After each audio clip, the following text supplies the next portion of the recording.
Chapter 1340. What? This bad news finally made Mu Qiong understand what had happened. He sighed at how fast the general's reaction was, and his expression changed. The army had retreated. Didn't that mean that they had lost the battle? Since they had lost, they had to fight the way they lost.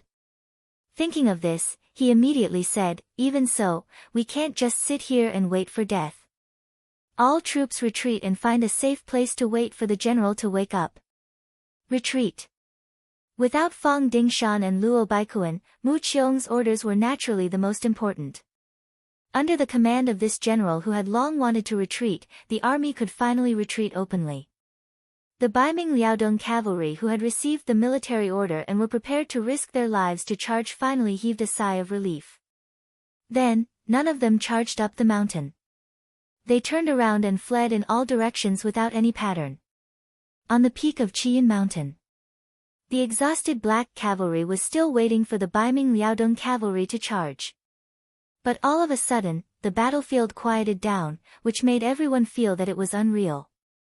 For the past few hours, the enemy's warhorses had been charging. Shouts and screams shook the sky. Under the sound of guns and cannons, many people's ears were buzzing. They were not used to the sudden silence. However, when Yang Qindong heard that there was no sound of horses charging, his whole body shook. After taking a look through the binoculars, he became even more determined. He said, "The Baiming Liaodong cavalry can't win and want to escape. Ha, men, fire the cannons. Even if they want to escape, we have to skin them alive." Boom boom boom, boom boom boom, under Yang Qindong's order, the cannons rumbled. Who knew how many of the Baiming Liaodong cavalry who were fleeing were hit by the cannons and died tragically on the ground. Soon, there was a roar of excitement on Qing Mountain. "We won! We won!" Yang Er shouted. At the same time, he jumped up and down non-stop. The other commanders and soldiers were also cheering loudly, celebrating the moment of victory. Even if they had the most advanced firearms in their hands, no one could guarantee that they would win against nearly 100,000 cavalry with only 2,000 soldiers. Only they themselves would know if there were people who were worried or on edge during the process. And now, they had finally obtained the final victory. At this moment, everyone was extremely excited. At the same time, they looked at Yang Qindong with admiration. This was their king. He fought against 100,000 with 2,000 soldiers and forced the enemy to retreat. Although there were many people in history who won against the enemy, only their king could achieve such a glorious result. They were proud to be part of their king's side. "How many people did we kill?" Among the cheers, it was unknown who had suddenly said such a sentence, but it instantly attracted everyone's attention. 30,000? I think it's more than that. Our first platoon killed nearly 20,000 people. Qiu Vi shook his head. Obviously, he was dissatisfied with the number of soldiers. That's right. I think there were at least 40,000 people. Our second platoon also killed nearly 20,000 people. Dao Shao also jumped out. Although he did not have to worry about the military merit because he was with Yang Qindong, he still had to fight for it. Are you kidding me? Did our artillery team not do anything? We killed at least 10,000 people. Ba Daojiang also stood out. He would never allow anyone to take away his achievement. Not even the two platoon leaders. For a moment, there was a heated discussion about how many people they had killed. Yang Qindong did not participate. Because of the firearms and the dark sky, he did not know how many people they had killed. However, he believed that he would get the results soon. Because outside of Qing Mountain, the 1st Cavalry Division, the 101st Division of the new 1st Army, and the 1st Cavalry Division of the new 2nd Army were all in place. As long as they stopped the Baiming Liaodong cavalry, they would be able to get a rough idea of how many people they had lost. Yes, the 1st Cavalry Division of the new 2nd Army had also arrived outside of Qing Mountain. They were led by the commander of the Mercenary Division. His original mission was to guard Tulu City with 2 divisions to prevent the 50,000 Baiming army inside the city from converging with the 80,000 Baiming army outside the city. However, as the commander of the mercenary division that Yang Qindong had entrusted with such an important task, he was not a passive person. When he arrived on the battlefield, he quickly displayed his skills. He sent people to disguise themselves as the Baiming army to open the city gates and force their way into Tulu City. The sudden arrival of the 2 divisions of cavalry caused the 50,000 Baiming army to panic. Most of them were new soldiers who had never been on the battlefield. Although they had undergone some training, they had never seen real combat. They had never even seen blood. How could they be a match for the elite new 2nd Army Cavalry? In just a little more than 4 hours, Tulu City had become the territory of the new 2nd Army. She had once come from this place, so she was naturally very familiar with every blade of grass and tree here. Soon, she issued a series of correct orders. Not only did she take complete control of Tulu City, she also seized a large amount of food and 45,000 captives. After the great victory in Tulu City, Mercenary Division received news that Yang Qindong had used himself as bait to lure the Baiming Liaodong cavalry into Qin Mountain. He immediately handed over the task of defending the city to the commander of the 2nd Cavalry Division, Li Jun. Then, he brought the commander of the 1st Cavalry Division, Qiao Chao, and hurried towards Qin Mountain. When Yang Qindong received the news that another division had joined, he was naturally overjoyed. This gave him even more confidence in surrounding the Baiming Liaodong cavalry. If it wasn't for the fact that the Black Cavalry had just gone through an intense battle and were all exhausted, he probably would have joined in the pursuit of the Baiming Liaodong cavalry. Everyone has contributed and is tired. Leave behind 200 people to guard the city at night. Everyone else, take the time to rest. We'll clean up the battlefield when the sun rises. Yang Qindong laughed and said to everyone. After seeing everyone's excited smile, he didn't rest. Instead, he went to the simple sand table and looked at the surrounding situation. In this battle, he had already crippled the Baiming Liaodong cavalry. However, even if he didn't wipe them out, it was still an extremely important task. Otherwise, once the enemy was given enough time, it wouldn't take long for them to rise from the ashes. This wasn't the result Yang Qindong wanted to see. Looking at the sand table, Yang Qindong was thinking about where the Baiming Liaodong cavalry might escape. At the same time, a voice kept ringing in his mind. Tiger's Mane, Shi Bei, and Lu Zhuo will definitely be able to do it. They will definitely be able to deal a heavy blow to the Baiming Liaodong cavalry and eliminate this stubborn enemy. The Northern Ming's Liaodong Iron Cavalry had suffered a crushing defeat on Mount Qiyun. After charging up the mountain and suffering heavy injuries, it could be said that their morale had plummeted. They no longer had their previous invincible momentum. At this moment, they were fleeing everywhere like stray dogs. Some were in groups of 1,000, some were in groups of 100, and some were in groups of a dozen or even a few people. The defeated soldiers were like this. There was no formation at all. They just dragged their battered bodies and ran without knowing where to go. Some people even lost their warhorses. However, they still kept running in order to escape from Qiyun Mountain. In their hearts, this was the gate to hell. No matter who stayed here, they would only die. The defeat of the Baiming Liaodong cavalry gave the 5-star army a great opportunity. The divisions of the various armies formed a huge encirclement with the company as a unit. Whenever they saw a defeated enemy, they would wait for an opportunity to attack. If there were a few more enemies, they would immediately send out a signal to ask for help from the other companies. In short, it was to seal off this area so that not a single bird could fly out. Yang Qindong's orders were exactly like this. Although he did not know how much damage the Baiming Liaodong cavalry had suffered in this battle, he believed that the enemy's discipline was loose and their morale was low. The 5-star army, who had always worshipped Yang Qindong's words, naturally acted according to the order, and the encirclement by the company was launched. The orders were given without any hesitation. However, not everyone had their own thoughts. For example, the heavy cavalry regiment commander Zhui Feng, who was hiding in a valley with a company, was currently waiting for a battle. His heart was beating like a drum. He was very clear about the strength of the Baiming Liaodong cavalry.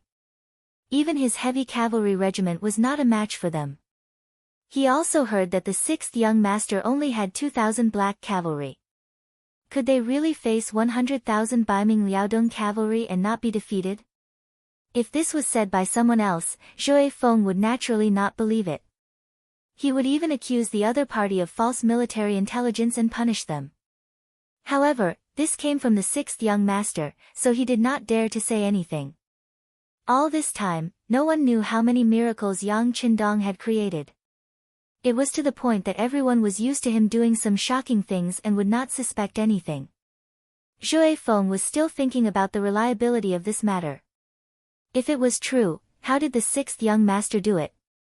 While this question was still flashing in his mind, the company commander suddenly said, "Commander Zhui Feng, there is a situation." Oh. Zhui Feng immediately put away his chaotic thoughts. He held the binoculars in his hand and looked up. He saw no less than 700 cavalry wearing the Northern Ming military uniform rushing towards them in a panic. Among these 700 people, only half of them had war horses. There were also some that only borrowed the power of their legs and held their ponytails. It seemed that this was the only way they would not fall behind. Only then would they be able to live and die with the main force. There are more than 700 people. Commander Zhui Feng, let's send the signal for reinforcements. This company commander only led 100 people. Seeing that the enemy was 7 times their number, he could not help but feel nervous. This was the Baiming Liaodong cavalry. It was rumored that they were very powerful. Even the heavy cavalry regiment had suffered a loss in their hands. Chapter 1341. Zhui Feng naturally saw the enemy's numbers, but he wasn't as flustered as the company commander beside him. Instead, he carefully looked through his binoculars and shook his head. Look, although the enemy has a lot of people, they are clearly defeated soldiers. The army has no formation and has no morale. So what if there are more of them? Although we only have 100 people, we can wait patiently. The morale of the army is not something the enemy can match. What is there to fear? Hearing Zhui Feng's bold words, the company commander understood why he could become a regiment commander. Moreover, he was the regiment commander of the heavy cavalry regiment. He wasn't any worse than a normal division commander. It turned out that she was this daring and daring. Just this point alone was something that the current him could not compare to. Admiring Zhui Feng's courage, the company commander was also encouraged. Regiment Commander Zhui, you mean to say that we don't need to ask for help and can eat them with our own strength? That's right, this is a great merit. Could it be that everyone doesn't want to contribute? Zhui Feng was clear that these weren't soldiers of the heavy cavalry regiment. If he wanted to use his status as a regiment commander to suppress them, it wouldn't be too effective. Thus, he could only use benefits to entice them. The military merits of the 5-star army were not bad rewards. This was the magic weapon to defeat the enemy. When it came to contributions, the eyes of the 100 soldiers couldn't help but shine. Then, there was the sound of rapid breathing. After a few breaths, the company commander had already made a decision and said, Regiment Commander Zhui, we will listen to you. We will do whatever you say. Zhui Feng was waiting for this sentence. He immediately replied with a good, and then ordered, everyone, don't be anxious. After all, we are still at a disadvantage in terms of numbers. In a moment, we will divide into 10 groups and surround them. When the enemy is within 100 steps, we will suddenly use bows and arrows to attack from afar. Then, the 1st to 7th groups will charge out. The 8th to 10th groups will stay in place and continuously appear. This will give the enemy the feeling that we have a lot of troops and trick them. Do you understand? As if he felt that he had not said enough, Wind-Chasing Wolf added, of course, you don't have to be afraid. If the enemy's momentum is too strong, we can retreat. Then we can send a signal and surround them with the other company commanders.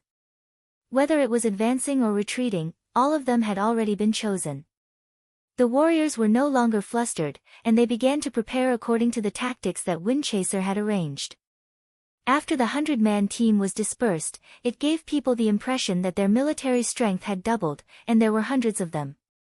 Just as the soldiers of each company reached their designated positions, the defeated Baiming Liaodong cavalry arrived within 100 steps of them. Windchaser took the lead and shot out an arrow. A Baiming Liaodong cavalry soldier at the front fell off his horse. Following that, another wave of arrows shot out and dozens of enemy soldiers were ambushed. This sudden attack caused the northern Ming Kingdom's Liaodong Iron Cavalry, who were already trembling with fear, to become even more chaotic. It was at this moment that Zhui Feng led 7 squads of warriors and charged out from the shadows, loudly shouting that those who surrendered would not be killed. Behind them, there was a cloud of dust. Those were the 30 warriors who were left behind, constantly running back and forth, creating a commotion to strengthen their momentum. The sudden appearance of the 5-star army was like a heavenly army descending from the heavens. It gave the Baiming Liaodong cavalry a heavy psychological blow. They were already like arrows at the end of their flight. Right now, they were already like birds startled by the twang of a bow. Any movement would cause them to feel fear. The Baiming Liaodong cavalry had already lost their basic judgment. When they saw the cloud of dust behind the 5-star army, they naturally thought that the main force of the 5-star army had arrived. They had already lost their will to fight. When they heard the shouts of those who surrendered would not be killed, they didn't stop at all. One by one, they threw down their weapons, jumped off their horses, and knelt on the ground. Perhaps in the hearts of these Baiming Liaodong cavalry, surrendering was not something shameful. As long as they could live, it was good. Just like on Qing Mountain, facing the barrage of guns and cannons, they couldn't find a way to surrender even if they wanted to. Now that the hope of living was in front of them, who wouldn't cherish it? This was like someone giving you a pillow when you were sleepy. Who would care if the pillow was suitable for your head? Zhui Feng was already prepared for a bloody battle. In his heart, unless it was necessary, he didn't want to ask for help from the other companies. After all, he had just lost a battle and now was the time to gain merit. He didn't want to let go of this opportunity. However, he never would have thought that these Baiming Liaodong cavalry would be so weak. After he jumped out with his men, they surrendered without a trace of struggle. This made him wonder if these were the elite Baiming Liaodong cavalry that had surrounded his heavy cavalry regiment. While Zhui Feng was doubting, how could the nearby 5-star army officers not be thinking the same thing? In a short period of time, it wasn't just this company that had encountered the enemy. Many of the 5-star army soldiers who were lying in ambush were also like this. The one similarity was that when they suddenly charged out, the Baiming Liaodong cavalry all chose to kneel and surrender. Under the lack of morale, who knew how many people had already chosen the path of surrender? They just didn't have the opportunity to do so before, but now that the opportunity had come, of course they had to firmly grasp it. Things were far simpler than imagined. Before the sky turned dark, the battle reports from the various companies were gathered before the several commanders and division commanders. From the statistics, in just a single day's time, they captured no less than 40,000 northern Ming Liaodong Iron Cavalry. This was 40,000 people. If they wanted to capture 40,000 pigs alive, who knew how much effort it would take? From this, it could be seen that the Baiming Liaodong cavalry's morale was already in chaos and they had no will to fight. The most exaggerated thing was that they learned about the battle at Qing Mountain from the captives. When they learned that Yang Qindong only led 2,000 black cavalry and blocked the attacks of nearly 100,000 Baiming Liaodong cavalry for more than a day and even heavily injured 40,000 people, everyone was so shocked that their jaws dropped. 2,000 against 100,000, not only did they obtain victory, they also killed 40,000 people and forced the others to retreat. What kind of combat power did they have to be able to accomplish this? Seeing this result, even the always confident Commander Tian who couldn't help but sigh, the Black Cavalry is so strong that our 1st Cavalry Division can't compare. After this battle, it was completely established that the Black Cavalry was the strongest army in the entire 5-star army.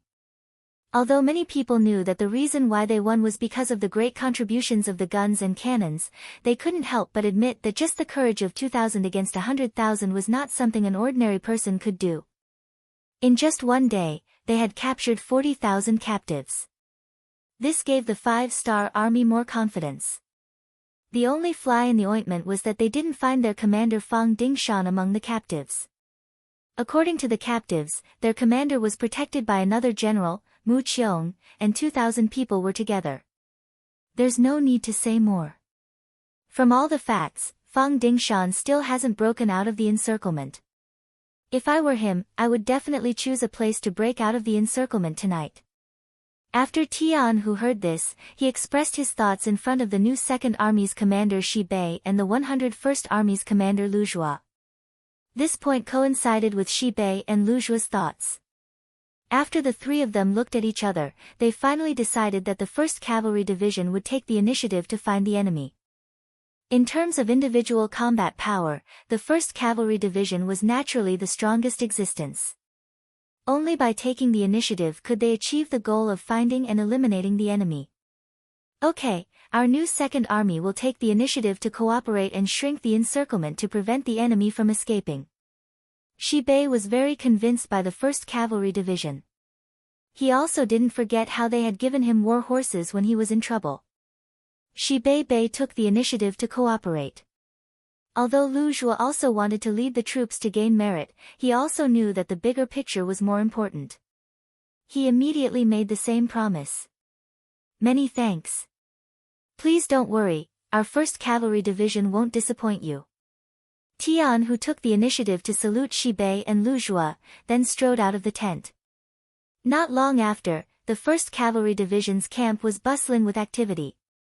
The army set out and disappeared into the night.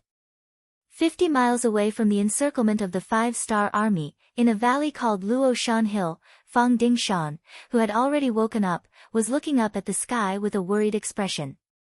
At this time, the sky was already completely dark.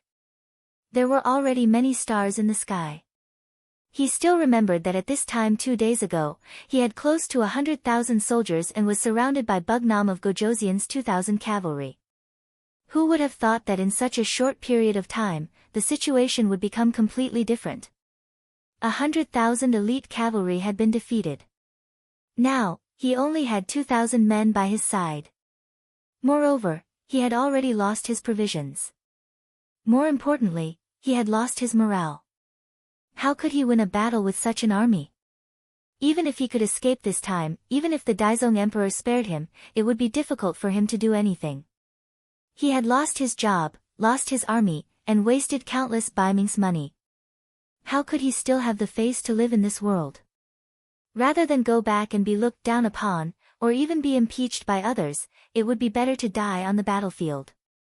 Instead, he would leave behind a heroic reputation. His right hand slowly touched the right side of his waist.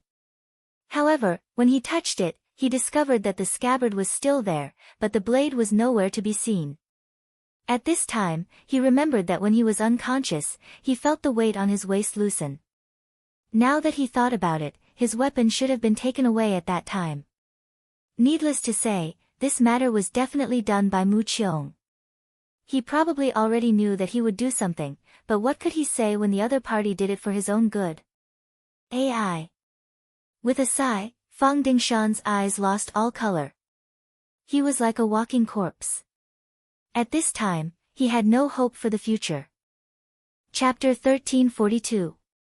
In a large tent less than 100 meters away from Fang Dingshan, Mu Qiong was discussing the future with several generals.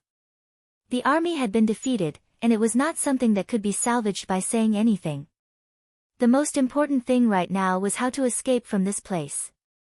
No matter what, they could not be caught.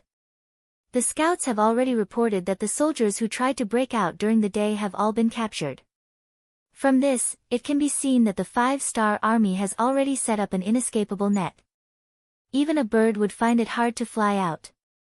As the host of the meeting, Mu Qiong stood at the head of the table and sighed as he spoke. His words caused the others in the meeting to lower their heads in silence. They could not escape, and surrendering was also impossible. Doing so would only implicate their loved ones in the capital. Where should they go from here? Seeing that no one spoke, Mu Qiong could guess their thoughts. Then, without any warning, he suddenly asked, I ask all of you, are you afraid of death? This question had been discussed countless times since ancient times. Moreover, there was no need to debate the results. Everyone was afraid of death. The only difference was to what extent they were afraid of death, and whether there were things more terrifying than death. Just like the current situation, the army had been defeated, and 100,000 elite cavalry were gone just like that. One could imagine how angry the emperor would be once he knew about this. There were also those civil officials in the court. They looked down on generals like them from the bottom of their hearts, and even privately called them ordinary people. In the past, it was the 5-star army that forced them into a corner. The Daizong emperor wanted to restore the glory of the great Ming dynasty, and wanted to use military power to rule the country. However, now that they had lost the battle, it was time for them to jump out and criticize the emperor. If they didn't do so, they wouldn't be able to show their intelligence. If they didn't do so, they wouldn't be able to elevate their status and give them enough benefits. What the result was self-evident. If he escaped back, he might be able to survive. However, his life in the future would not be any better than death.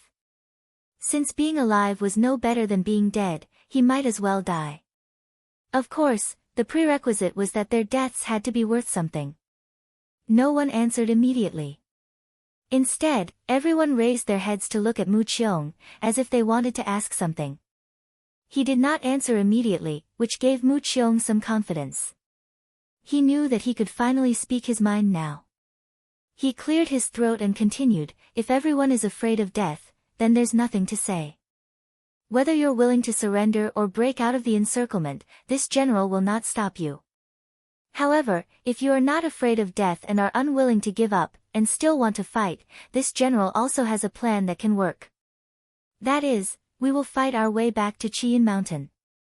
After such a long time, I believe that Bugnam of Gojosian will think that we have escaped far away and will definitely let down his guard. If we suddenly attack and don't give them the time to fire their guns, then it is hard to say who will win and who will lose, but at least we will have a 50% chance of winning. If you can kill Bugnam of Gojosian, think about it, how great of a meritorious service would that be? Heavens, how is this meritorious service? This is clearly a great service. At this moment, many people sucked in a breath of cold air. Everyone had different expressions, but they quickly calmed down again. When they looked at Mu Qiong, their eyes were filled with excitement as they said, we are not afraid of death. This showed that they were not afraid of death, which meant that they agreed with Mu Qiong's plan and were determined to fight their way back. Although there would be danger if they went back, wasn't it also more dangerous than breaking out of the encirclement? Since that was the case, why not choose to play a big game? At least if they succeeded, not only would they not be guilty, they would also have a great service. This result was within Mu Qiong's expectations. Now that he finally got a definite answer, he also let out a long sigh of relief and said, this is good. I can see that everyone is unyielding men. Since that is the case, this general will give the order. We will have a good rest tonight and rush back tomorrow morning. When we suddenly attack at noon, we will definitely be able to kill Bugnam of Gojosian. At that time, everyone here will become meritorious officials of the great Ming dynasty. It is not impossible for you to be conferred the title of Marquis. The great Ming dynasty had always been conferred the title of Marquis based on military merit. And the title of Marquis was hereditary. It could be imagined that once they were conferred the title, it was equivalent to having a fixed iron rice bowl. In the future, their descendants would be able to enjoy endless benefits. Mu Qiong still had some ability. With just a few words, he stirred up the fighting spirit of the generals. At this moment, they could not wait to appear at the foot of Qing Mountain and kill their way up in one go. If it were not for the fact that the army had not had a good rest these few days, they would probably have done so. Thinking that tomorrow would be the day to show off their skills, the generals excitedly left the main tent and returned to their respective camps to rest. Mu Qiong walked out of the main tent and headed straight to where Fang Dingshan was. Walking over from afar, Mu Qiong looked at the somewhat bleak figure standing there. He took a deep breath and strode forward. Fang Dingshan didn't move when he heard the footsteps behind him. He already knew who they were and even knew what they were planning and discussing. However, he didn't care about it. Even if these people were discussing about surrendering to the 5-star army, he would not find it strange. After all, when facing life and death, a person's true nature would often be revealed. How could a defeated general dare to be brave? At this moment, Fang Dingshan did not ask these subordinates to do anything. Even if these people really wanted to surrender, he would not blame them. However, he would definitely not be with these people. He had received a great favor from the great Ming dynasty, and he could only repay it with his life on the battlefield. General. Mu Qiong walked up and clasped his fists. Ha, the night sky tonight is really beautiful. Looking up at the sky, Fang Dingshan sighed emotionally. Perhaps he did not have long to live, but Fang Dingshan looked at everything so beautifully because it was very likely that he would not see it again in the future. Of course, this did not exclude the possibility that the unpolluted sky was indeed much cleaner than in the future. Yes, the night sky is very beautiful. Mu Qiong agreed. But we will probably see more of this kind of night sky in the future. Perhaps the night sky in the capital will be even more beautiful than here. When he heard the first half of the sentence, Fang Dingshan's expression did not change. However, when he heard the second half, his body suddenly trembled. He had heard many different meanings from these words. What did he mean by, it will be even more beautiful than here? What did he mean by, the night sky in the capital will be even more beautiful than here? Could it be that Mu Qiong was not prepared to surrender to the enemy? Could it be that he had misunderstood him? While Fang Dingshan was still thinking, Mu Qiong half knelt behind him. General, this subordinate is guilty. This subordinate should not have hidden the counterattack plan from you. This way, everyone will have a slim chance of survival. However, we cannot just leave like this. We must take a gamble. General, please punish us.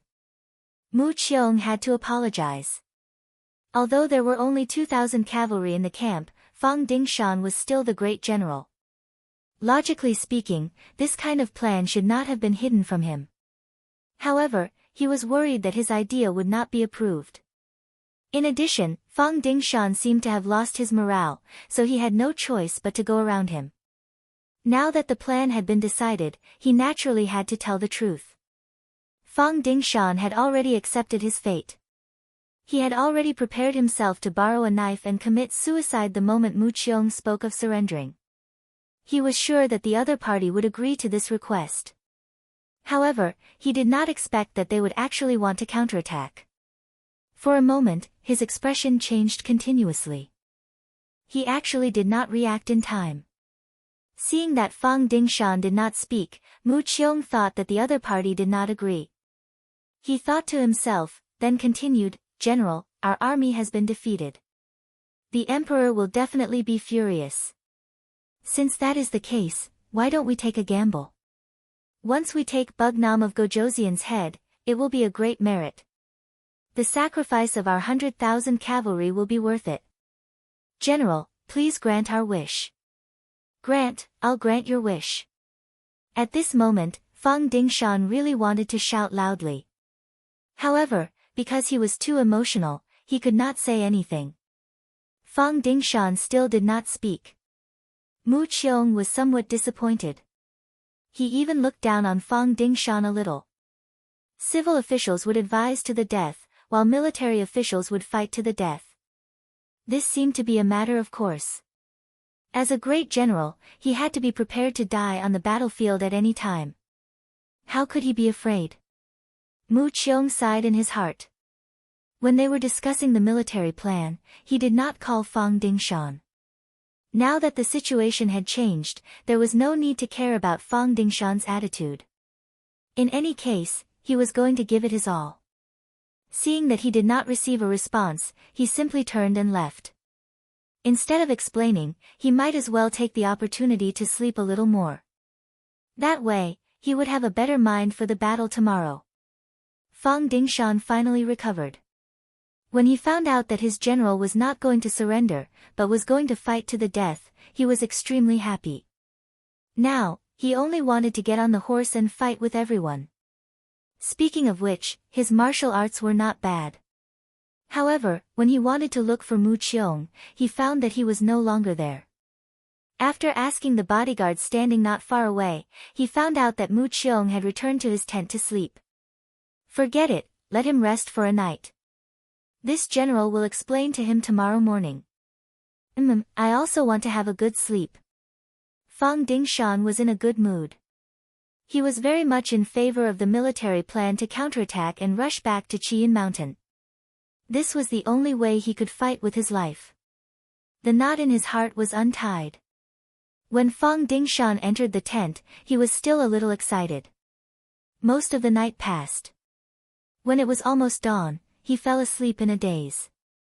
Less than an hour after he fell asleep, suddenly, the sound of war drums rang out. It woke him up abruptly. Then, he heard panicked shouts. Enemy attack, get up quickly. Chapter 1343. At this time, outside the big tent of the northern Ming Kingdom's Liaodong cavalry, bright red 5-star flags stood in great numbers. Looking from afar, the dense cavalry had already surrounded this temporary stronghold in all directions. The 1st Cavalry Division didn't rest for the whole night. Instead, they were constantly searching for traces of the enemy. Finally, when it was almost dawn, they found a large stronghold. The commander of the 5th Cavalry Division, Gong Feng, who was in charge of searching this area, ordered his men to heavily surround this place. Gong Feng did not give the order to attack immediately. He had already made a rough calculation. There were only about 2,000 northern Ming cavalrymen that were surrounded. He had led 5 regiments of 4,000 elite cavalrymen. In terms of numbers, he had twice the number of the enemy. In terms of combat strength, he was full of confidence. What was there to be brave about? What was there to be afraid of? In the previous telegram, Yang Qindong emphasized that these original Baiming Liaodong cavalry were all elites. They had consumed a lot of money and food from the Baiming Emperor to create them. If they could be used as their own, it would save a lot of training time. Wasn't the 1st Cavalry Division going to be expanded by a division? Excellent soldiers were essential. If they captured these Baiming cavalry, it would save a lot of effort. Gong Feng, who had his own plans, didn't immediately attack. He wanted to take a look and carefully observe these Baiming cavalry. He wanted to see if they had the qualifications to become soldiers of the world's #1 cavalry army. He wanted to properly lock them up. As for whether or not these people would be able to escape from his hands, Gong Feng was even less worried. He had brought along the elite soldiers of the 5th Regiment, and he still had many excellent Big Dipper crossbows in his hands that he had yet to use. If these people were really very brave, not to mention other things, if a wave of crossbows were released, would he still be afraid that they would be able to overturn the sky? Even if they didn't have 7-star crossbows, with the 1st Cavalry Division's elite cavalry, how could they be afraid of these 2,000 Baiming cavalry? Gong Feng's face was full of pride and confidence, but when he spoke, he didn't have the slightest intention of underestimating the enemy. Men, surround this place. Don't be careless. I believe everyone understands the principle of cornered beasts fighting. Battalion commanders, go do it. Yes. The 10 battalion commanders immediately gave a standard military salute before turning around and heading back to their respective units. The camp was completely surrounded. When Fang Dingshan, Mu Qiong, and the others woke up from their tents, this was the scene that greeted them. They were surrounded by the cavalry of the 5-star army.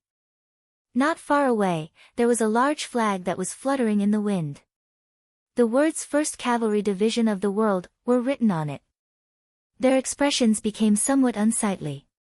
In the past, Fang Dingshan thought that his Baiming Liaodong cavalry was the best cavalry in the world, and that no one could match them. Naturally, he had done a detailed investigation on the elite cavalry of the 5-star army. He had naturally heard of the reputation of the 1st Cavalry Division. All this while, Fang Dingshan's wish was to find the 1st Cavalry Division and fight them. He wanted to see who was the strongest cavalry in the world. However, because the other party had been fighting in the inner region, he hadn't found a suitable opportunity. Now, he finally met them, and under such circumstances, he couldn't help but curse his bad luck. Why did they have to meet the 1st Cavalry Division when they were defeated? This way, this battle wouldn't be fair at all, and it would be extremely difficult to win.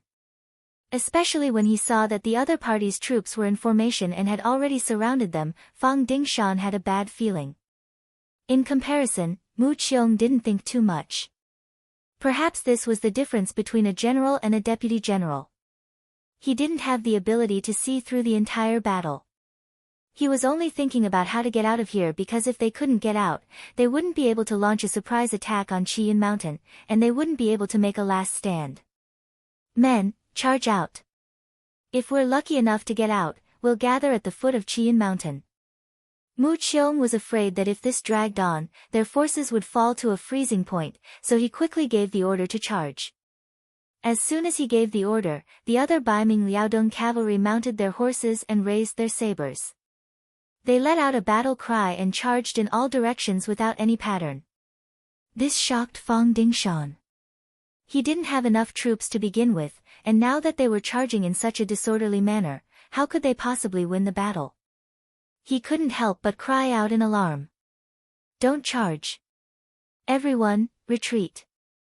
Retreat. Fang Dingshan's original intention was for the entire army to retreat, reorganize, and charge in one direction. With the 2,000 elite Baiming Liaodong cavalry, it was very possible for them to charge out. However, charging in such a disorderly manner was not advisable. However, no one could understand his thoughts, especially when Mu Qiong had misunderstood him. Seeing that the army was charging and Fang Dingshan was still shouting non-stop, Mu Qiong's eyes flashed with anger. What's wrong? Are you still thinking of surrendering at this time? Since you don't have any backbone, don't blame me. With this thought in mind, Mu Qiong's right hand suddenly made a sound and the cavalry saber suddenly slashed towards Fang Dingshan's back. This was Fang Dingshan's fault. He wanted to explain what happened last night, so he purposely got closer to Mu Qiong.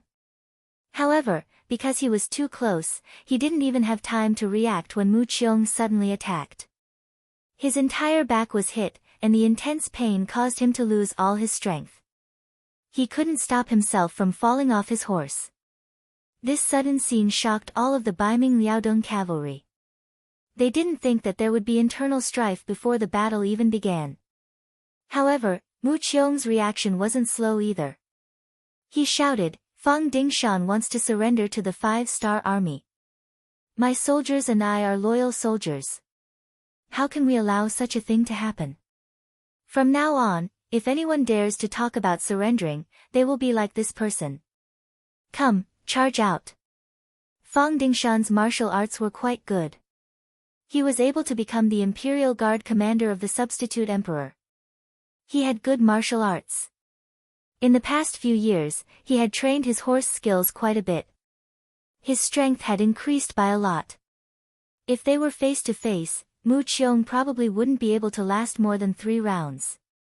However, after a successful sneak attack, Fang Dingshan was seriously injured. This scene was also heard by the other Baiming Liaodong cavalry. They knew that their general's strength was far inferior to theirs. Even when their general wanted to surrender, he ended up like this. How could they dare to have any other thoughts? After learning from the previous example, the other Baiming Liaodong cavalry weren't willing to give up their lives. After they woke up from their shock, they yelled and charged towards the neatly arranged 1st Cavalry Division's 5-star army. Prepare the crossbows. Try not to kill people. Focus on injuring people. Fire the crossbows. Commander Gong Feng, who was riding on his horse, commanded loudly. Following his order, a series of 7-star crossbows were fired at a flat angle. Their target was the first batch of Baiming Liaodong cavalry. The ancient people used bows to test their arm strength and eyesight. Especially arm strength. If they didn't have enough strength, they wouldn't be able to fully draw the bow. Naturally, the power would be limited. Even if they could fully draw the bow, they would only feel tired after shooting one arrow. They would need to rest for a while before shooting the second arrow. As the elites of the cavalry, they naturally wouldn't be so weak that they could only shoot one arrow. They could usually shoot 3 arrows in a row before their arms would feel numb and sore. There were even those who were born with great strength who could shoot 4 or 5 arrows. Just like the legendary Ho-I, he was a person who could shoot 9 arrows in a row. In the eyes of archers, he was a powerful existence. To use a bow, one must have enough arm strength. Otherwise, it wouldn't be very effective. However, with the continuous development of technology, like the appearance of the 7-star crossbow, shooting arrows became simple. One only needed to load the front of the crossbow and pull the bow to fully draw it once. Then, 7 arrows could be shot. This saved a lot of effort and had great power. Facing such a tyrannical weapon, how could the Baiming Liaodong cavalry block it? With just the sound of the trigger being pulled, the crossbow bolts rained down like rain. The 500 northern Ming Liaodong cavalry charging at the front were all shot down by the crossbow bolts. The seemingly powerful attack also stopped because of this. Then, their morale plummeted. This also caused the hundreds of Baiming Liaodong cavalry who were preparing to charge to stop. They were humans, not gods. Facing arrows that could take their lives, they had to show hesitation. This hesitation caused their morale to plummet. The Baiming Liaodong cavalry, who were still red-eyed and wanted to charge, had their combat power reduced by more than a level. This scene was also seen by Mu Qiong, who was behind them. From the moment he slashed Fang Dingshan with his saber, he had already gone crazy. Now that he saw that the front troops were injured and the middle troops were not moving forward, he was immediately enraged. "Come on, charge with me."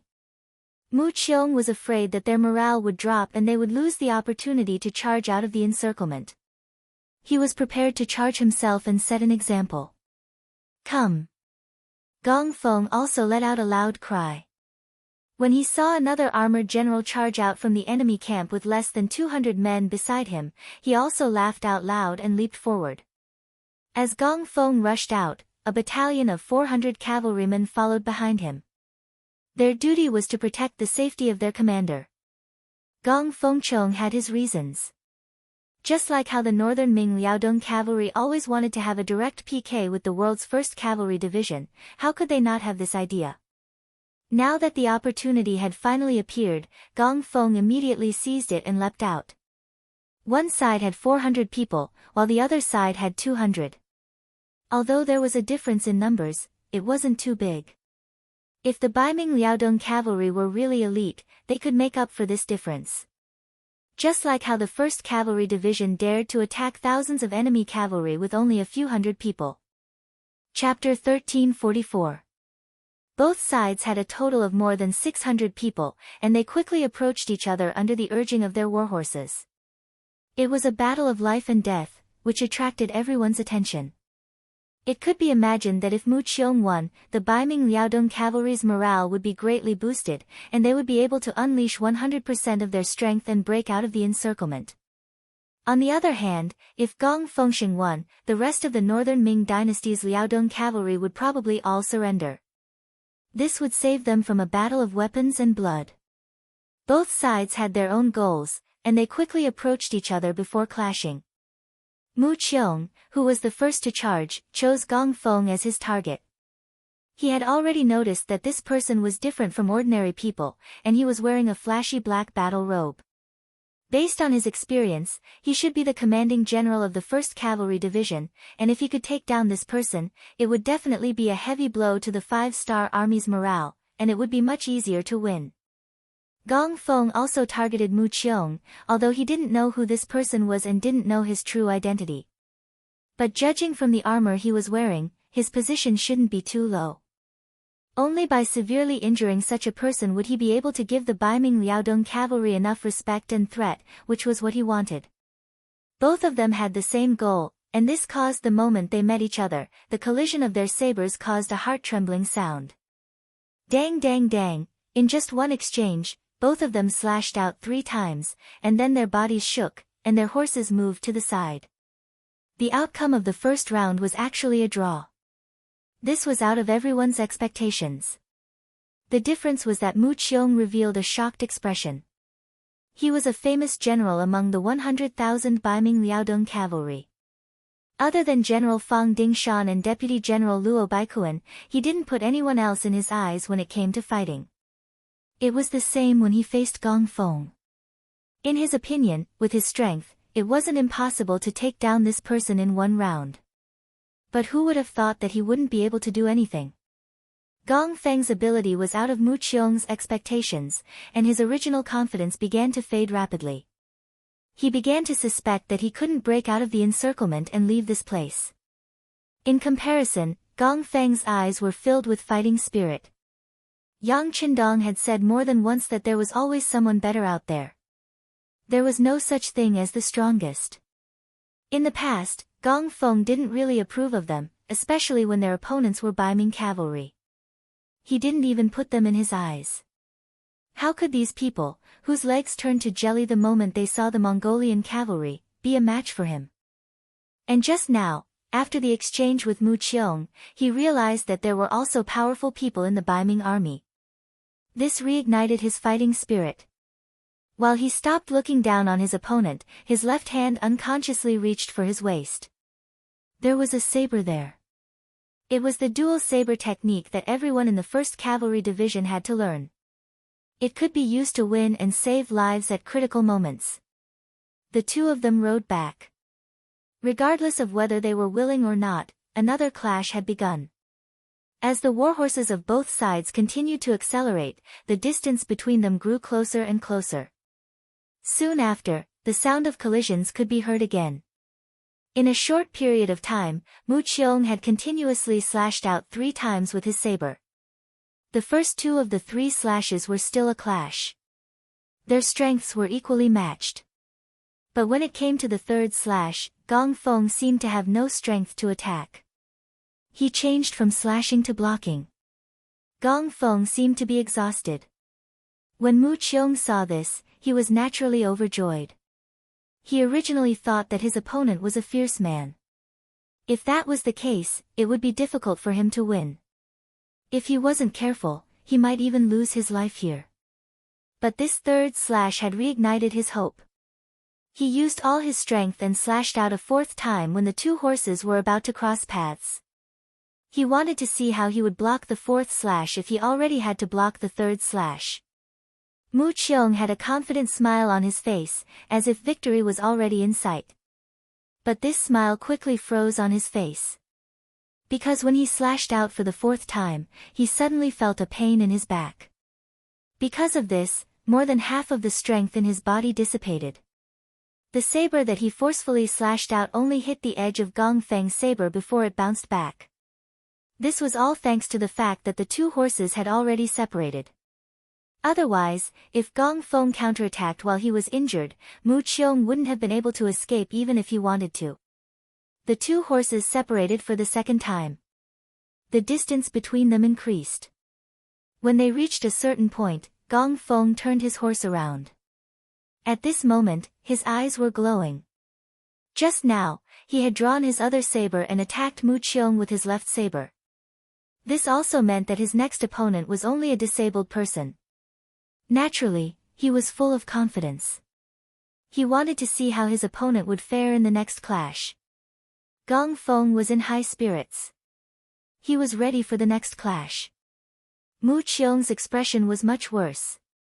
The back of his waist was still bleeding. His strength was also fading. If he didn't have great willpower, he might have already fallen off his horse. Mu Qiong forced himself to take a deep breath and recover his energy. As he turned his horse around, he also tore off a piece of his battle robe and wrapped it around his waist. Although this was of limited use, it could at least slow down the flow of blood. This gave him the strength to fight again. Charge! After feeling better and regaining some of his strength, Mu Qiong shouted again and charged in Gong Feng's direction. When two armies fought, there would naturally be chaos. Most of the time, it would be a chaotic battle. This depended on the strength of each army and their understanding of formations. But in a chaotic battle, everyone was in danger. After all, no one knew where a saber would suddenly come from and take your life. Thus, luck played a large part in a big battle. This was also why most generals wouldn't take the initiative to charge. If they were unlucky and were struck by a saber the moment they charged into the enemy camp, wouldn't they die an unjust death? As for the battle between the generals of both sides, that was even more impossible. Think about how difficult it was to nurture a general. Why would they waste it in a one-on-one battle? That was only done in movies and TV dramas to create a tense and exciting atmosphere. But now, the real scene was really happening. Gong Feng and Mu Qiong were really in a one-on-one battle to the death. The other warriors and soldiers also saw this, but no one went to stop him. Perhaps they had been warned before, or perhaps they were full of confidence in their general. Since no one stopped them, Mu Qiong could only brace himself and charge forward. If it was any other time, he could retreat if he was injured and no one would say anything. But now, he was beiming the Liaodong cavalry's morale was tied to him.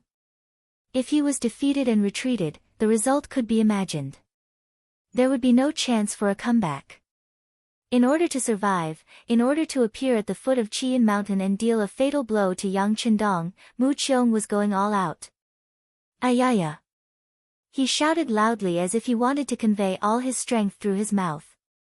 Mu Qiong was getting closer and closer to Gong Feng. Then, he raised his saber high and slashed down from the sky. At this time, Mu Qiong had given up on defense. He only cared about attacking. Even if he died, he would severely injure Gong Feng to prove his strength.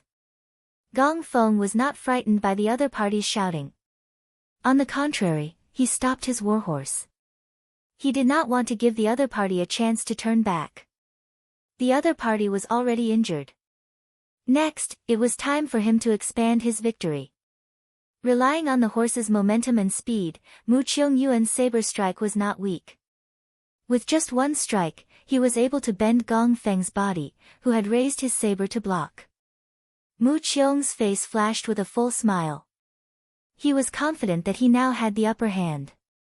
Next, as long as the other party relaxed, he would be able to cut Gong Feng in half. But when he still had that smile on his face, his abdomen hurt again. Another saber appeared and slashed in front of him. At this moment, Mu Qiong finally knew how he was injured, but it was too late. When blood flew out in front of and behind him, he had less than 20% of his strength left. It was already extremely difficult for him to stand on his horse. How could he have the strength to fight to the death?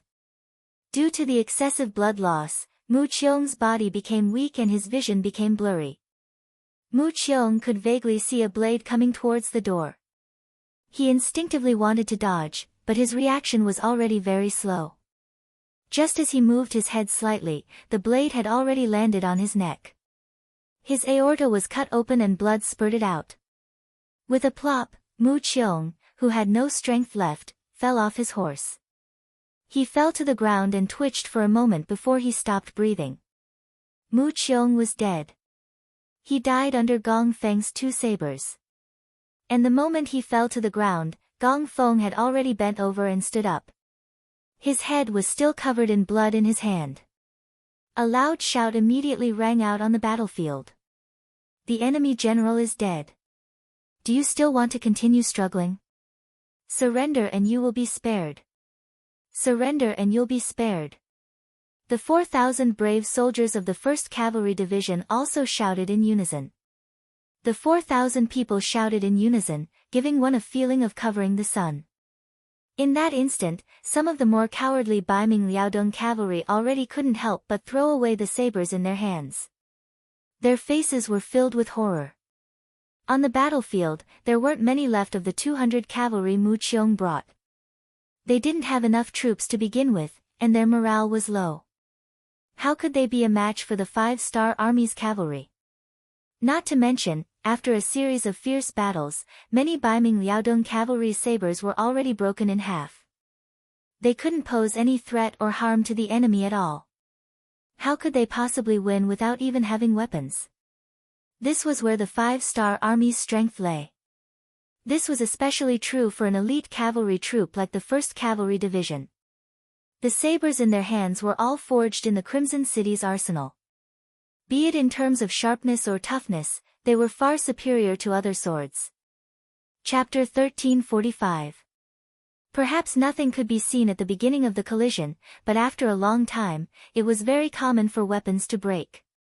The soldiers were brave, the weapons were elite, and the rewards and punishments were clear. It was hard to find anyone who could be a match for such a team. Shouts rang out from all directions. With every shout, the 4,500 cavalrymen would take a step forward. Under this kind of intimidation, killing intent surged forth. More and more northern Ming Liaodong cavalrymen threw their weapons to the ground. There were even some who were frightened by this momentum and had already dismounted and knelt on the ground, acting as if they were surrendering. Mu Qiong was killed, and his head was cut off. Now, it was on Gong Feng's cavalry sword. Fang Dingshan was injured and fell to the ground.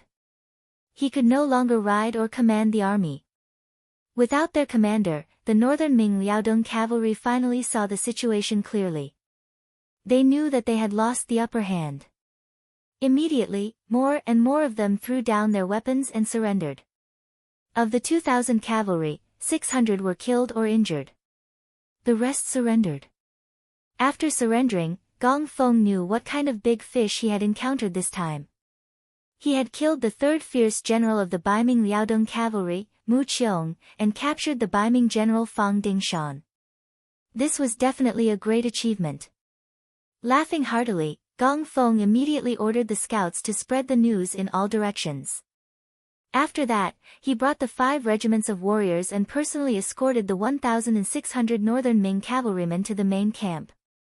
The poor Fang Dingshan was being carried under a simple stretcher. The wounds on his body had been treated, and he was no longer bleeding. His mouth was also stuffed with a piece of cloth that someone had used before, and it smelled very bad. This was not to humiliate him, but to prevent him from biting his tongue and committing suicide.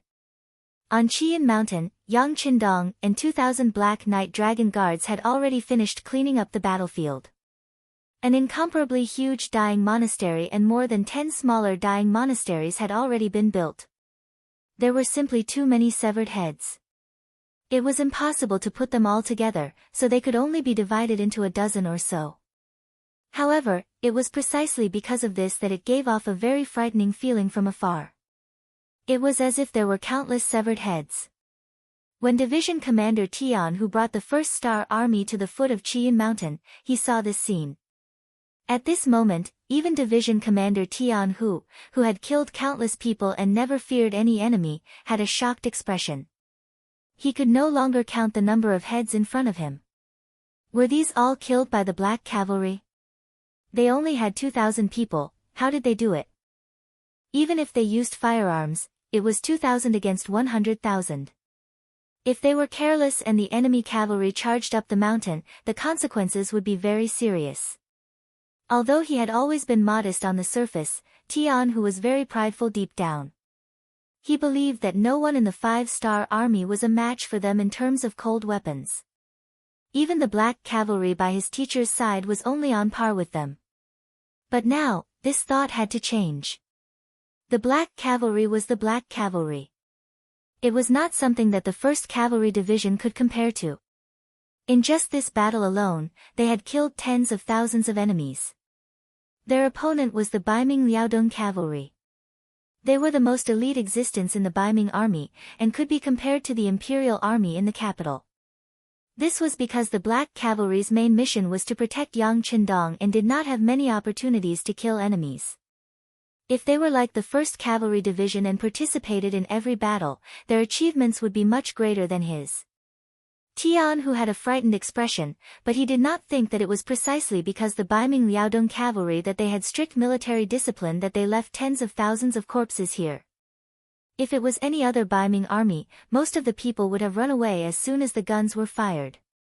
How could they kill so many people?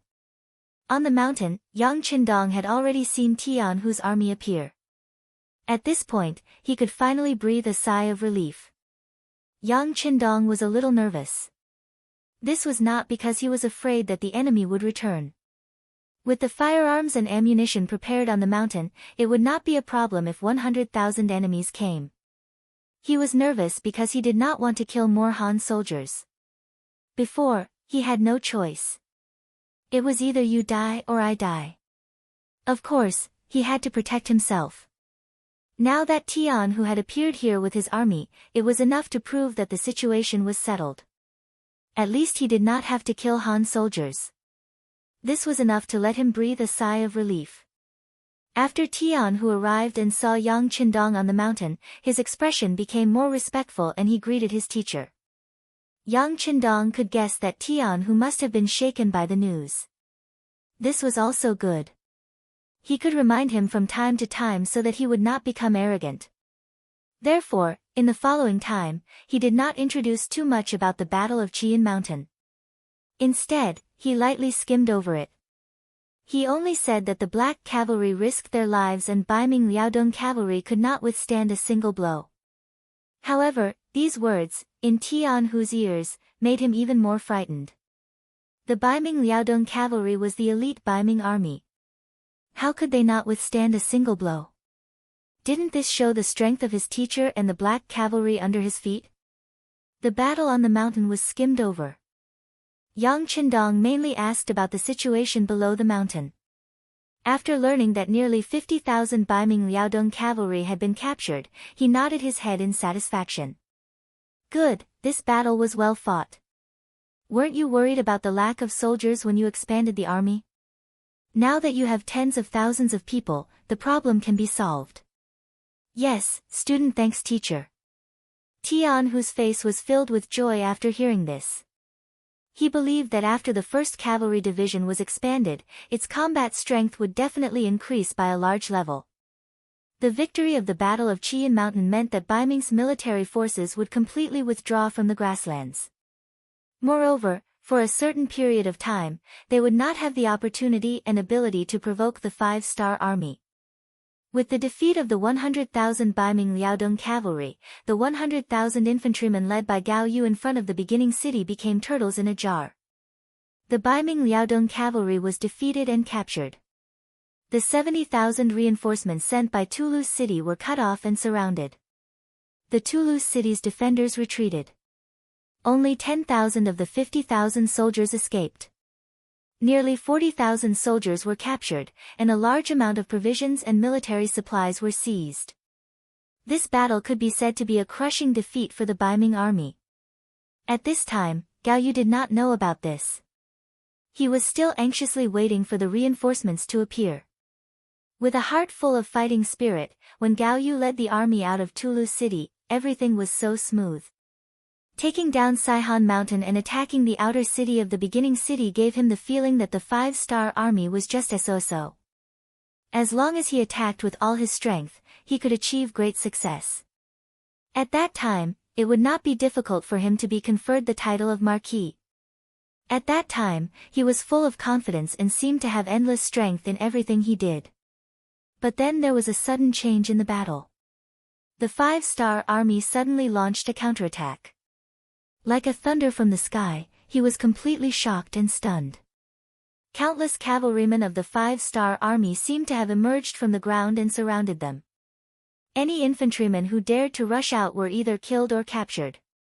After several attempts, and after losing more than 10,000 soldiers, Gao Yu finally became obedient. Gao Yu, who was surrounded, could only put his hope on the reinforcements at this moment. He thought in his heart that there were still 100,000 Baiming Liaodong cavalry and 100,000 infantrymen who had not appeared. He still had the ability to turn the situation around. While constantly strengthening the defense of the camp, he hoped for the reinforcements to appear. But soon, 5 days passed, and he did not see any reinforcements. What was worse was that there was not much food left in the camp. The front line's attack was too smooth, and Gao Yu was a bit arrogant. The speed of the march was too fast, and the logistics could not keep up. Now, the weakness of the lack of food was finally exposed. There were more than 100,000 soldiers, and there were also tens of thousands of injured soldiers. If there was no food to eat, there was no need for the 5-star army to attack. Gao Yu would not be able to survive. This kind of predicament made his face extremely ugly. He had been sitting in the tent until it was almost dark. Then, a soldier came to report that the messenger of the 5-star army had arrived and they had something to say. The war is not over, it is not over.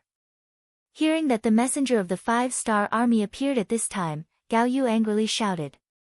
As long as the reinforcements arrived, he could still play with the center of the camp. This was what he was counting on. After shouting for a while, the anger in his heart was almost vented. Li Keguang and Ho Xiangjie, who were standing next to him, looked at each other and nodded. Li Keguang lightly coughed and said, "Military supervisor, since they are here, why don't we meet them? Our great Ming is a nation of etiquette." "That's right, even if we meet them, we can't lose a piece of meat. If they say something unpleasant, we can just kick them out of the tent. There's no need to get angry over them." Ho Xiangjie also smiled as he expressed his opinion. The two generals were trying to persuade him, and Gao Yu's face gradually became calm. "Okay, then I'll give you two some face and meet them. I want to see what they have to say."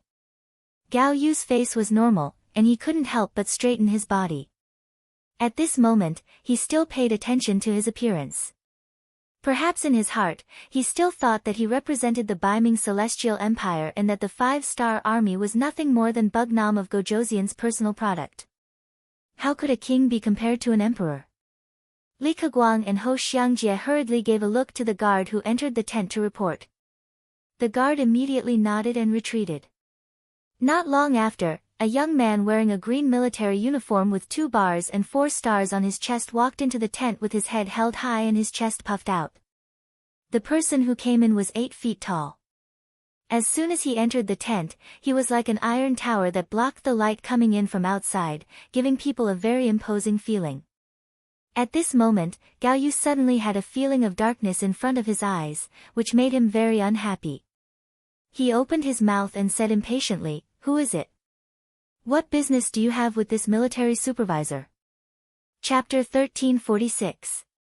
The person who came was the new 1031 ST Division's commander, Gong Pengju. This time, he was ordered by Commander Qin Feng to deliver a message to Gao Yu.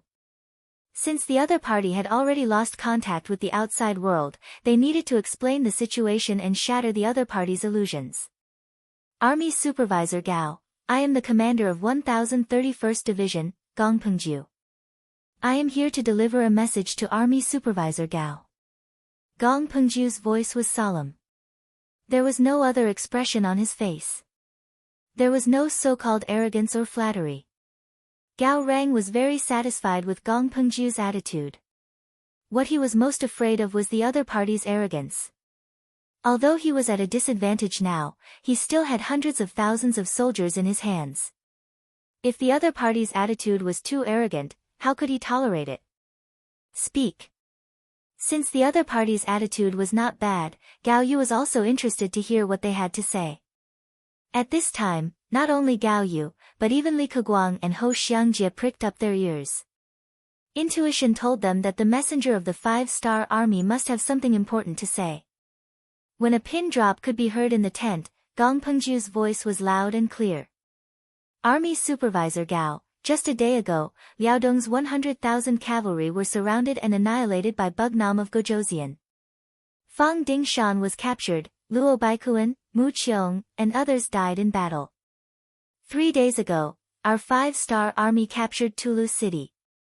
Apart from the 10,000 soldiers who escaped to Wangquan City, the other 110,000 soldiers were captured. In other words, you are already a lone army in the grasslands. If my king's guess is correct, you don't have much food left. Considering that we are all Han, out of humanitarian reasons, your wounded soldiers can be sent out of the camp. We will arrange for people to receive them and treat them." At this time, Gao Yu's face was already very red. Intuition told him that the other party's words could be true, but he would never admit it verbally. Fang Dingshan's 100,000 Liaodong cavalry were so powerful. How could they be destroyed so easily? They must be lying to him. In a fit of anger, Gao Yu suddenly shouted, "Impossible, this is impossible. You must be trying to shake our morale, so you spread such rumors here." In the face of Gao Yu's yelling, Gong Pengju shook his head in disappointment. This time, if the Baiming army didn't listen to Gao Yu's words and took the initiative to attack, it would have taken a lot of effort to deal with them. It could also be said that Gao Yu was at least 80% responsible for this defeat. Gong Pengju, who revered the strong, naturally looked down on all these actions. However, he wasn't going to remind the enemy out of kindness. Thus, he just shook his head and cupped his fist. "Inspector Gao, you don't have to believe me. I'm here to report this news to you. As for the wounded, it's best to hand them over. Otherwise, not only will they be unable to fight, they will also consume your limited food. It's really meaningless." Gong Pengju didn't wait for Gao Yu to make a decision. He turned around and left. His goal had been achieved, and his mission was completed. As for what would happen next, he believed that as long as Gao Yu wasn't stupid, he would definitely hand over the wounded. Gong Pengju had already left. Gao Yu, who was left in the tent, had a stupefied expression. Before the messenger came, he still had some hope and ideas in his heart. But now, all of these thoughts were shattered. He suddenly realized that he was like a clown. He had become someone who had been abandoned. No. She had made the wrong decision and abandoned herself. Who was the 5-star army? If they were so easy to deal with, how could they drive Yeshin's world of Wara out of the grassland? If they were so easy to deal with, why were Annan and other countries, including the small Japanese Empire, and North Korea occupied by them? To think that he thought he was so powerful that he wanted to destroy the 5-star army. Now, hundreds of thousands of soldiers were killed, captured, and surrounded. And all of this was because he gave the order to attack and leave the city. He was already a sinner through the ages. He could imagine how the officials and censors in the court would accuse him once the news reached Baiming's capital. The Daizong Emperor would hate him so much that even if he died now, it wouldn't be enough to make up for his crimes. Thinking that her life was completely ruined like this, Gao Yu's face was full of tears at this moment. She lay on the desk and cried loudly. This scene was seen clearly by Li Keguang and Ho Xiangjie. This wasn't good news for them. Originally, he thought that by following behind Gao Yu, with this army of hundreds of thousands, in addition to Gao Yu's background in the palace, this trip would be gilded. Once he achieved military merits, he would be willing to spend money and return with an official position. How wonderful would that be? But now, Gao Yu's army had been defeated. Not only that, from the tone of the 5-star army's commander, their entire army of 400,000 was finished. What military merits did they have now? All that was left was a life and death crisis. A gentleman wouldn't stand under a collapsing wall. Although these two couldn't be considered gentlemen, they knew that life was precious. In order to survive, people like them were willing to do anything. While Gao Yu was still crying, Li Keguang and Ho Xiangjie had already quietly left the tent. Not long after, the two met in a small tent. They dismissed everyone, and when there was no one else around, they no longer had any misgivings and spoke of their worries. Since they were vile people, they didn't have any so-called righteousness or loyalty in their eyes. They only cared about benefits and their lives. In the end, the two of them discussed and decided that in order to survive, they could only do something that would let down Gao Yu. If that didn't work, they would capture this person and surrender to the 5-star army. At the very least, they had to save their lives first. Due to their lack of understanding of the 5-star army, the two of them didn't immediately make this decision. First of all, they didn't fully believe Gong Pengju's words. What if the other party was lying to them? What if the reinforcements really appeared? Second of all, they wanted to see if the 5-star army really didn't kill captives. If that was the case, it wouldn't be too late for them to choose to surrender. Gong Pengju left. Although he didn't get a reply from Gao Yu, at least the 100,000 Baiming army that were surrounded had become obedient. Since there were no breakthroughs, it was obvious that their actions were effective. Naturally, this couldn't be separated from the secret agents that the intelligence agency had arranged in the Baiming army. They were either ordinary soldiers, or sergeants, or centurions. They didn't look very eye-catching. If the Baiming army's battle went smoothly, even if they said something unfavorable to the army, it wouldn't have any effect. But the sound of the wind and rain was completely different. Oftentimes, a single straw could overwhelm a camel at this time. Commander of Wangquan. Information about the situation on the front line was constantly sent here. The fast horse scouts, the secret agents, the intelligence personnel of the Genie Guards, and the soldiers of the East Faction Guards were all active. Through their various efforts, in addition to the fact that Yang Qindong had no intention of covering up the news, some of the true situations were sent to Marquis Wuqing, Shi Heng, who was in charge of the formation here. At first, when he learned that Gao Yu's army was defeated, Shi Heng still had a trace of joy in his heart. You want to jump over me to take over the leadership? Now, you've suffered a defeat. Now you know why Marquis hasn't sent troops. The front line lost the battle. At least it proved that he was right. With this, Shi Heng ate an extra bowl of rice when he was eating. However, when the bad news came back, he lost his appetite. This was especially true when he learned that Tala's city had been taken down by the 5 Astral Army. Of the 100,000 soldiers in the city, only 10,000 had managed to escape. The rest had been taken captive by the 5 Astral Army. He felt that the situation had spiraled out of control. Then, when he heard that even the 100,000 Liaodong cavalry led by Fang Dingshan was defeated by the 5-star army, and half of them were killed and the other half were captured, Shi Heng's face completely changed. As someone who knew the situation in the army very well, Shi Heng knew the importance of the Liaodong cavalry better than anyone else. The great Ming dynasty lacked horses and people who were good at riding. Otherwise, how could they have watched the Tatars and Walla dominate the grasslands? Even when Gaozu was alive, although he had conquered the grasslands several times and forced the Mongolian cavalry to flee, if one looked carefully, one could still find that they won because of the bravery of the soldiers, the courage of the generals, the help of firearms, and the advantage of military strength. More often than not, they used hundreds of thousands to fight against tens of thousands of Mongolian cavalry. In the end, wasn't it because they didn't have enough war horses and too few cavalry? Now that they finally had 100,000 cavalry, it wasn't an exaggeration to say that this was the foundation of Baiming's existence on the grasslands. It was because of these 100,000 cavalry that they dared to participate in the war. From time to time, they would cause trouble for the 5-star army to show their existence.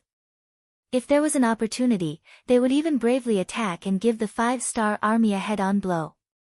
This was the magic of cavalry.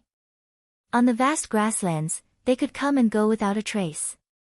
They could use the shortest amount of time and the smallest price to do many things they wanted to do. Without these cavalry, they could only rely on their legs. There was no need to fight a war. Often, they would be tired to death. How could they cause trouble for others? What's with this Fang Dingshan? Shi Heng shook his head in confusion. From the bottom of his heart, he admired Fang Dingshan very much. Although Fang Dingshan was a little greedy, he was forced to do so by the general situation. The atmosphere in northern Ming was like this. If one wanted to be a good official, he had to be filial to the academy. Otherwise, he would be dismissed. This was a common problem for Baiming and even southern Ming officials. It wasn't a problem. Moreover, Fang Dingshan was indeed good at fighting. Chapter 1347. Furthermore, this person also had a unique ability in training cavalry. Otherwise, how could he create 100,000 elite cavalry in such a short period of time? This was 100,000 cavalry, how could they be surrounded by the 5-star army and be so heavily injured? Could it be that if they couldn't win, they wouldn't run? How could Shi Heng know that this wasn't a problem of running or not? Instead, Fang Dingshan thought that the opportunity had arrived and took the initiative to send himself to his death. If not, even if Yang Qindong personally took action, he would have to pay a huge price and time to deal with them. No matter what, Fang Dingshan had really lost. This was a huge matter. Thinking that his responsibility was about to become huge, Shiheng sat in front of the desk and started to write a memorial. He wanted to report this matter to the emperor and request for the emperor to send capable people to stabilize the situation in the Wanquan capital department. He also wanted to ask the imperial court for soldiers and salaries. Otherwise, if the five-star army really attacked, how could he stop them? An urgent report was sent to the capital at the speed of 800 li. At this moment, the Baiming army was handing over 10,000 injured Han soldiers to the five-star army. It was laughable to say that these injured soldiers were the products of the five-star army's cavalry. Now, they needed the enemy's help to treat them. This also caused many of the injured soldiers to be filled with worry. They really didn't know what was going to happen to them. As the other Ming soldiers received the military order, they couldn't resist. They could only watch as their comrades were taken away by the five-star army's cavalry. Their eyes were filled with an inexplicable fear and uncertainty about the future. At this moment, the morale of the Baiming army began to drop rapidly. After all, they were injured by the enemy and had to be sent to the enemy for treatment. No matter how one looked at it, there was nothing to be proud of. How could they win against such an enemy? The morale of the Baiming army continued to decline, especially during the process of handing over the wounded soldiers. Many Baiming army soldiers had worried looks on their faces. When the last wounded soldier was handed over, the Baiming army was so silent that one could hear a pin drop. If there was any sound, it would be the sound of sobbing. Everyone was worried about whether they would live or die the next day. It was basically impossible to rely on such an army to win a battle. But knowing this, Gao Yu was helpless. The food in the army was getting less and less, and it was a great waste to give it to the wounded. Although they had lost face and lost morale, at least they still had enough food to eat and wouldn't cause a mutiny in the army. This way, they could still live. This was undoubtedly the best news. In the five-star army, Commander Qin Feng was responsible for receiving the wounded. 5 miles behind them, temporary military tents had been set up. From afar, the Red Cross symbols were very obvious. The logistics department had already received orders from the commander, Yang Si, to arrange for the hospital to be located here. Just treating the wounded was not enough. Yang Qindong had sent a telegram that he wanted to take down the Baiming army without shedding any blood. Receiving the wounded was just the first step, which was also the most likely thing to be done without causing a stir in the Baiming army. When the wounded were sent to the logistics hospital 5 miles behind them, the doctors and nurses who had been on standby for a long time all went out. Even the medical staff in the army almost all rushed here. There were more than 10,000 wounded soldiers. If there were not enough people, how could they treat them? How could they make an effect in a short time? Commander Qin Feng rode on a tall horse and was shouting, "Hurry up, immediately classify the wounded. Those with minor injuries, quickly treat them. Whoever treats them first will get a military merit." Stimulated by the military merit, all the medical staff became excited. Some of the Baiming army soldiers with minor injuries even became the target of the crowd. Qin Feng did not stop all this. He just needed to maintain order and make sure that there were no problems. At the same time, he admired Yang Qindong even more in his heart. As the person in charge of the specific work, Qin Feng naturally knew Yang Qindong's plan. It was precisely because he understood enough that he was more impressed by Yang Qindong's power. He firmly believed that doing so would definitely have an effect. He was looking forward to what would happen the moment the effect appeared. In the Baiming army, the wounded soldiers were sent out, but Gao Yu was still sitting alone in the tent. At this moment, the army was surrounded and the reinforcements were captured. Gao Yu, who had become an isolated army, did not know what to do. He did not dare to go out of the tent, because once he went out, he would face the sorrowful eyes of thousands of soldiers. This made Gao Yu very scared, because he did not know what these soldiers would do once they were angry. Would they come to make trouble for him? Or even kill him? He did not dare to go out of the tent, so he just hid in the main tent like a coward. He forced himself to think optimistically. Wu Qingho must have known what happened here, and he must have found a way to save him. It was also at this time that Gao Yu remembered Shi Heng's good. He also regretted not listening to him. Otherwise, he would have made mistakes. How could it be like now, where the 400,000 soldiers were destroyed and now they were in a situation where they could neither advance nor retreat? Time passed by slowly. In the 5-star Army Battlefield Hospital, the first lightly wounded soldier had been successfully treated and walked out of the camp when it was almost dark. Originally, this person's injury was not very serious. Speaking of which, this was related to Li Laoxi's good luck. The arrow shot by the 5-star Army cavalry hit his calf, making him a glorious, wounded soldier, and also avoided the bad result of fighting with the 5-star Army. Li Laoxi was born in a poor family, which could be seen from his somewhat perfunctory name. Speaking of which, in the Great Ming Dynasty, not everyone had the opportunity to learn to read and write. Only those who had accumulated merit and family property could learn to read and write. For example, Zhu Yuanzhang used to be called Zhu Zhongba. Because Li Laoxi was the 4th son in the family, he had this seemingly old-fashioned name. Li Laoxi, who had never had enough to eat, warm clothes, or good luck since he was young, suddenly changed and became the first patient in the logistics hospital to be treated. He still remembered when he appeared in the field hospital with a sorrowful expression. He didn't know what the future would be like and whether he would die. At that time, a group of doctors and nurses in white coats rushed in front of him. Yes, they rushed in front of him. He did not know what a doctor was, but he knew that they should be a doctor. As for nurses, it was the first time he heard such a name. What was even worse was that he found that these nurses were all young women, and there was no lack of beautiful women among them. Since young, Li Laoxi, who was poor, did not have many opportunities to talk about marriage, and usually, he did not have many opportunities to see women.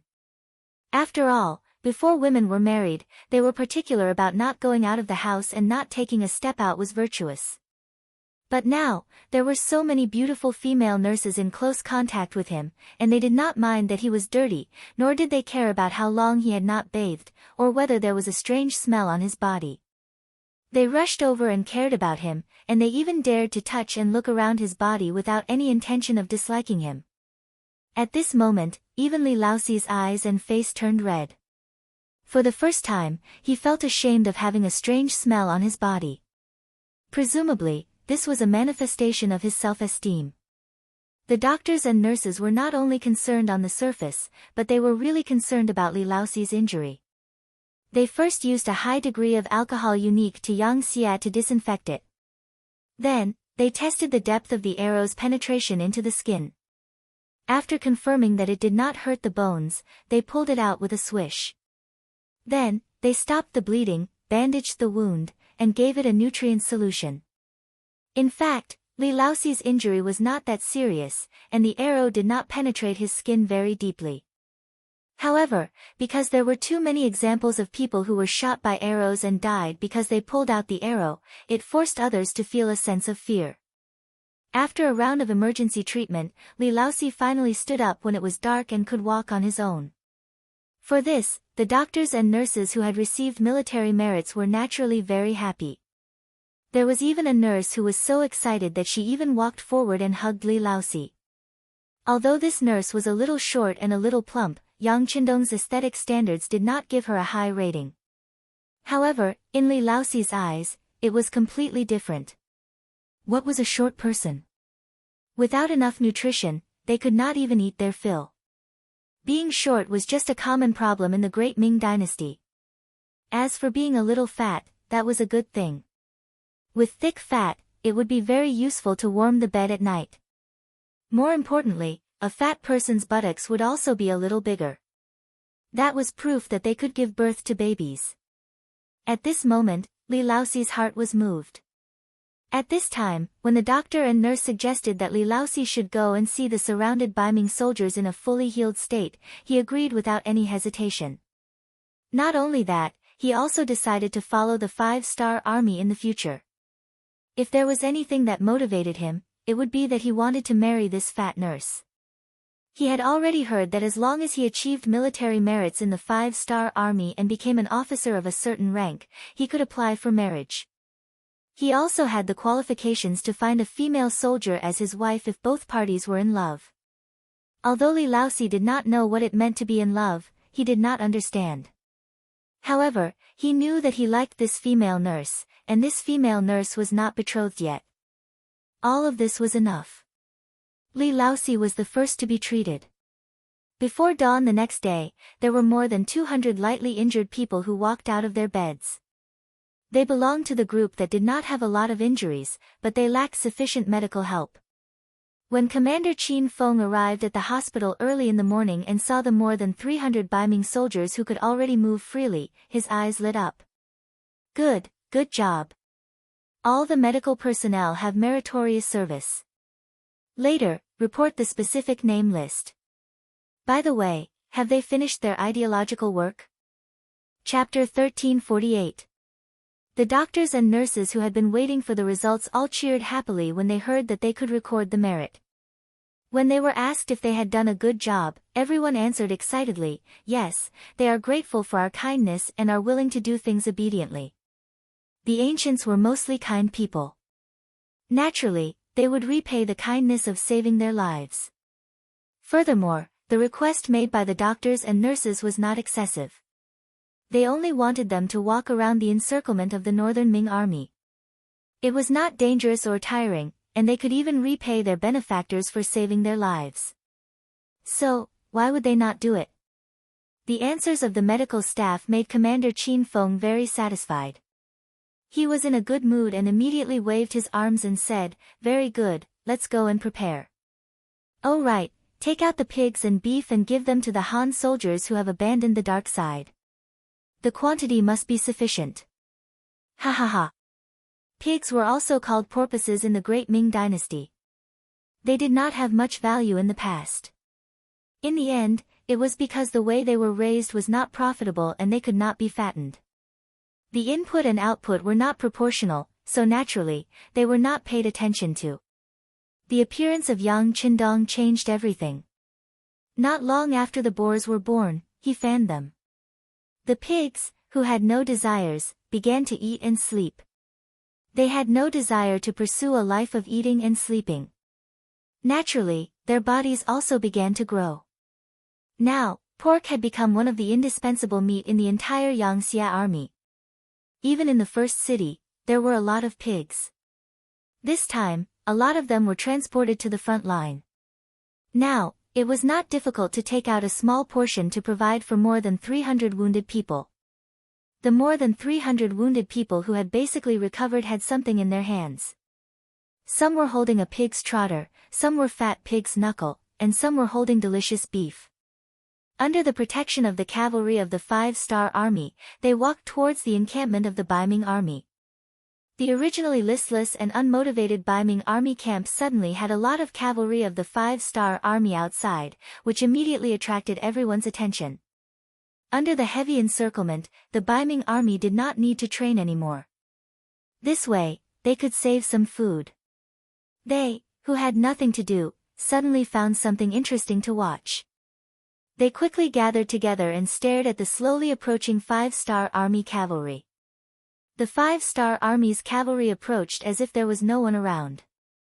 When the two sides were only 150 paces apart, and were about to reach the range of the arrows, the cavalry stopped advancing, and began to line up on both sides.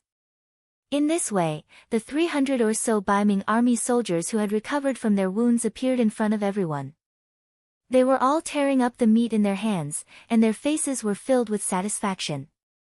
This sudden scene naturally aroused the curiosity of the Baiming soldiers. They didn't know what the 5-star army was up to, so they just watched with wide eyes. But as he watched, he suddenly heard a shout. "Hey, isn't that Zhang Qi?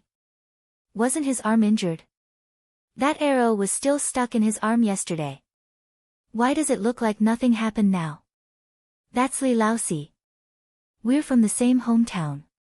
He was shot in the calf, but why is he moving freely now?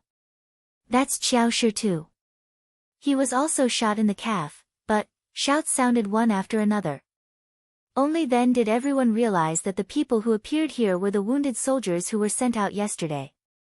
They were also their comrades. They were still wounded yesterday, but now, not only had their bodies recovered, they were even eating and drinking. This scene stimulated many people. Some of the soldiers who were useless, or who had not eaten their fill, couldn't help but swallow. It was obvious that they were hungry. Li Laosi and the others were like giant pandas being watched by people. They stood there and walked back and forth, trying their best to show off their abilities. Of course, their mouths weren't idle either. They kept eating and looking very happy. The display didn't last very long. In less than an hour, the 5-star army cavalry retreated with the 300 or so Baiming prisoners. They didn't speak on the way here, but when they left, they shouted, "If there are any more wounded soldiers, our 5-star army will continue to receive them." The 5-star army finally left. The remaining Baiming army soldiers looked at each other. They didn't know what to do. If they didn't fight, where would the wounded soldiers come from? Were these words passed down wrongly? However, there were also some astute people. After their eyes kept rolling, a ruthless look flashed past, as if they had made some kind of decision. Not long after, more than an hour, many wounded soldiers suddenly appeared in the barracks. They had some knife wounds on their arms or legs. In their own words, they accidentally injured themselves when they were training hard. In order to save food, Gao Yu had already ordered that there was no need to train. However, there were still people who took the initiative to train and got injured. Even the slowest person would know what had happened. How could it be an accident? It was clearly intentional. It was hard for these people. In order to pretend to be wounded soldiers, they were so ruthless that they used their own bodies to cut themselves. At the same time, some ruthless soldiers followed suit. The number of wounded soldiers in the Baiming army began to increase. Before noon, there were more than 10,000 wounded soldiers, and this number was still increasing. When the results were reported to Gao Yu in the main tent, he only blinked a few times and knew what had happened. Although he didn't step out of the tent, as an embroidered uniform guard, he still placed a lot of spies outside to ensure that he would know immediately if something important happened. Of the wounded soldiers who were sent away yesterday, more than 300 of them were healed today. Of course, he knew about this. He had also lamented the strength of the 5-star army's logistical support.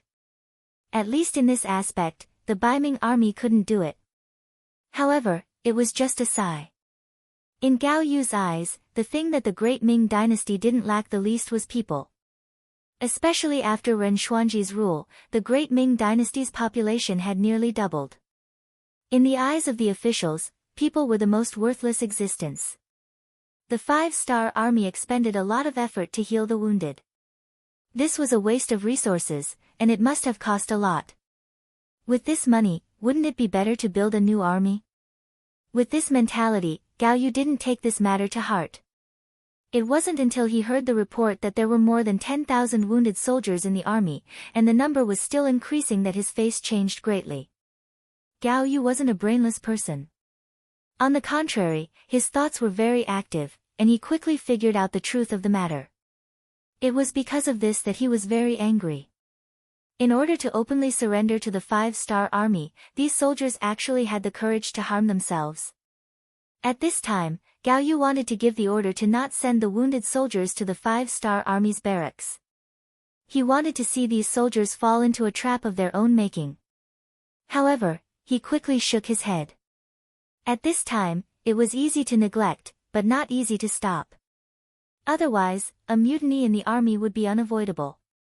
Thinking that there wasn't much food left in the army, it would be better to send these soldiers who didn't have any integrity out. They could save a lot of food. Thus, he simply waved his pen and agreed to send these wounded soldiers to the 5-star army's barracks. At night, more than 18,000 Baiming soldiers with all kinds of minor injuries were sent back to the barracks by the 5-star army's cavalry. When the other Baiming army soldiers saw this scene, they fell into deep thought. As a result, on that night, more than 70,000 wounded soldiers were sent back to the barracks. This was a serious injury to his muscles and bones. Currently, Gao Yu only had 130,000 soldiers. If these 70,000 soldiers were sent away, he would only have less than 50,000 soldiers left. How could he contend against the 5-star army with such a small amount of soldiers? He was afraid that once the enemy charged over, he would be finished.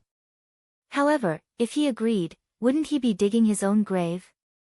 If he didn't agree, he was afraid of a mutiny in the army. At this moment, Gao Yu realized that he had overestimated the loyalty of these soldiers to Bai Ming. Did he think that only a few soldiers with no moral integrity would surrender? Gao Yu didn't know what integrity was. When a person didn't even have enough to eat, what integrity was there to talk about? If you tried to talk to him, it would be a light punishment if he didn't beat you until you couldn't take care of yourself. Gao Yu was having a headache.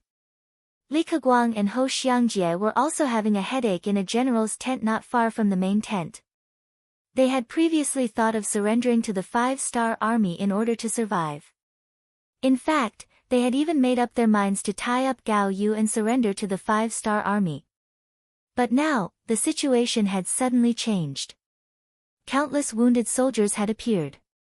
It seemed that they didn't need to tie people up to achieve their goal. The 5-star army treated the wounded extremely well. They didn't even kill normal soldiers. As generals, they shouldn't be killed so easily. Why don't we stab ourselves too? Ho Xiangjie thought about it and discussed with Li Keguang. How can we do that? Our bodies, hair, and skin were all given to us by our parents. How can we do something like self-harm? How can we face our parents who raised us? Li Keguang said righteously. However, only he knew that he just couldn't bring himself to do it. Ho Xiangjie was reprimanded and his face was a little red. How could he bring himself to do it? He just couldn't think of a way, so he gave it a try. Then, what should we do? There are more than 70,000 wounded soldiers. Once we surrender, we'll be done for. Without an army, even if we're captured by the 5-star army in the end, we won't have any merits. No merits? This answer made Li Keguang very unhappy. He shook his head. No, we're generals. How can we be the same as other people? Even if we surrender, the 5-star army still has to earn merits. Are we really going to go against our superiors? Ho Xiangjie said with a bitter face. Chapter 1349. When Li Keguang heard that they were going against their superiors, a trace of hesitation appeared in his eyes. However, he quickly clenched his teeth and said, "This isn't us going against our superiors, but rather, we're rescuing Army Supervisor Gao. Think about it, even we can see the current situation clearly. How smart is Army Supervisor Gao? How could he not see that the situation is hopeless? He didn't surrender only because he didn't want to lose face. Since that's the case, why don't we fulfill his wish?" Fulfill his wish? Ho Xiangjie had already thought of a certain possibility. Yes, fulfill his wish. How about this, we'll go find the other generals and say that Army Supervisor Gao doesn't agree to send these 70,000 wounded out. He wants to fight to the death with the 5-star army. That way, they'll definitely listen to us. You and I can bring over 100,000 people to surrender to the 5-star army. It'll definitely be a great merit. Li Keguang said as if he had made some sort of decision. Since they wanted to make a contribution, they had to make ample preparations and succeed in one strike. Li Keguang had clearly made enough preparations and thought about a lot of things. Ho Xiangjie, who had always followed Li Keguang's lead, knew that he didn't have a choice. Moreover, he also had the same thoughts. He immediately nodded heavily. "All right, I fully support Brother Li. I'll do whatever you say. Then let's gather the generals." Li Keguang's eyes carried a trace of ferocity. In order to survive, in order to make a contribution, he had made up his mind. Not far away in the tent, Gao Yu was still having a headache. The changes in the army were beyond his expectations. He was somewhat at a loss.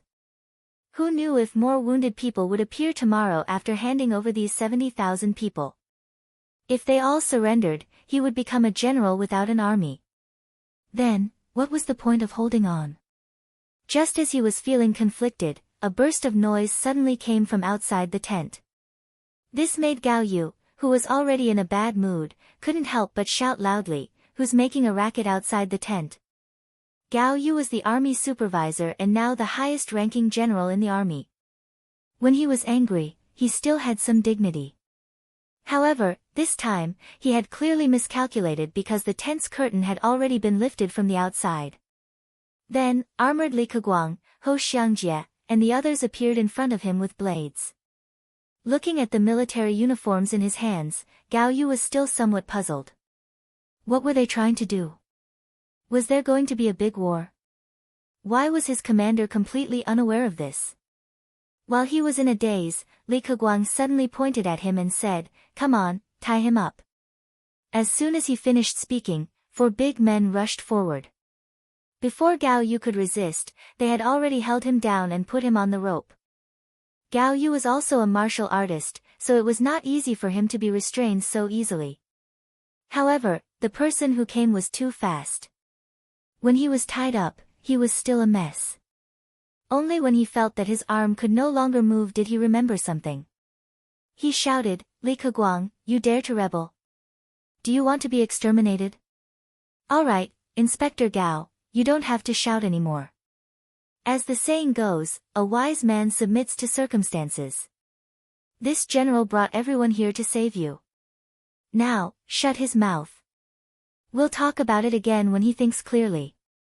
Of course, Li Keguang was afraid that his family would be exterminated. However, this time, he had already convinced the generals. Everyone made the decision together and even signed their names. With this evidence, even if the imperial court questioned them, everyone's words and deeds would be the same. Then, when the imperial court found out about this matter, would they punish everyone?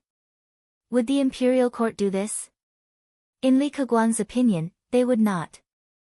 Now, the imperial court was in need of people. If they really did this, it would only disappoint the generals. What's more, the Li family had some influence. Together with the other generals, they weren't an existence that could be bullied by anyone. Of course, after surrendering to the 5-star army, Li Keguang also had to rely on Bugnam of Gojoseon's help to intercede. With this two-pronged approach, he was naturally relieved. Gao Yu was tied up tightly. That night, there were many more people on night duty in the Baiming army camp. At dawn, a fast horse left the camp, carrying the integrity and request of Li Keguang and others, and went straight to the 5-star army. Gao Yu was actually arrested. After Qin Feng saw the letter sent by the Baiming messenger, he was somewhat surprised. However, after thinking about it carefully, everything was reasonable. Surrendering was, of course, a good thing. However, Li Keguang and others also made their own request.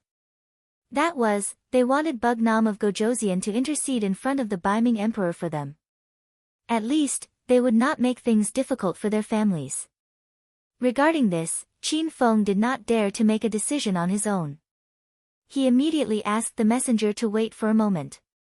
He used the radio to ask for instructions from Yang Qindong. Not long after, the message came back.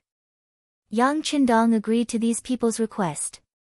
He would also write a letter to the Baiming emperor to intercede for Li Keguang, Ho Xiangjie, and other family members. As a defeated general, Zhu Qiyu would definitely not ignore the importance of this letter. Yang Qindong firmly believed in this point.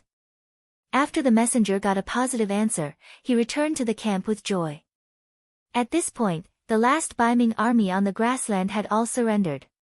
In this battle, except for 10,000 people who escaped from the Baiming army, the rest of the 400,000 people were all killed or captured.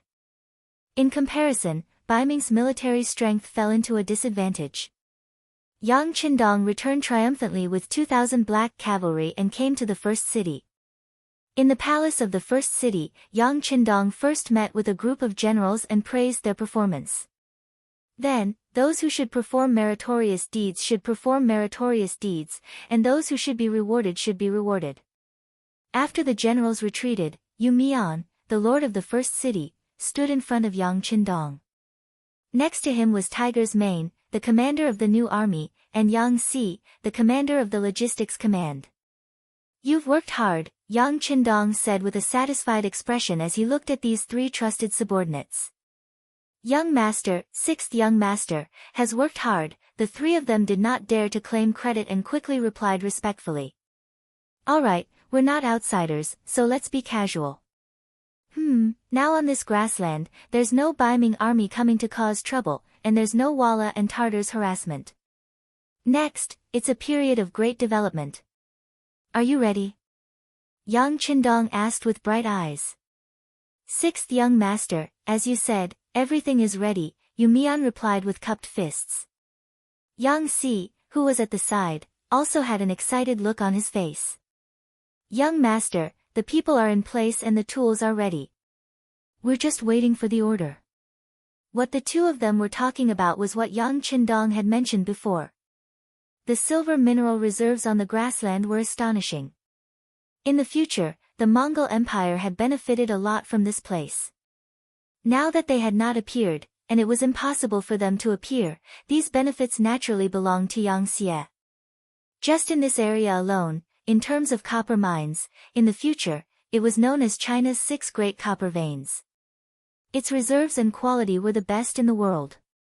In the Great Ming Dynasty, almost all of the Great Ming Dynasty's copper veins were in the hands of the imperial court.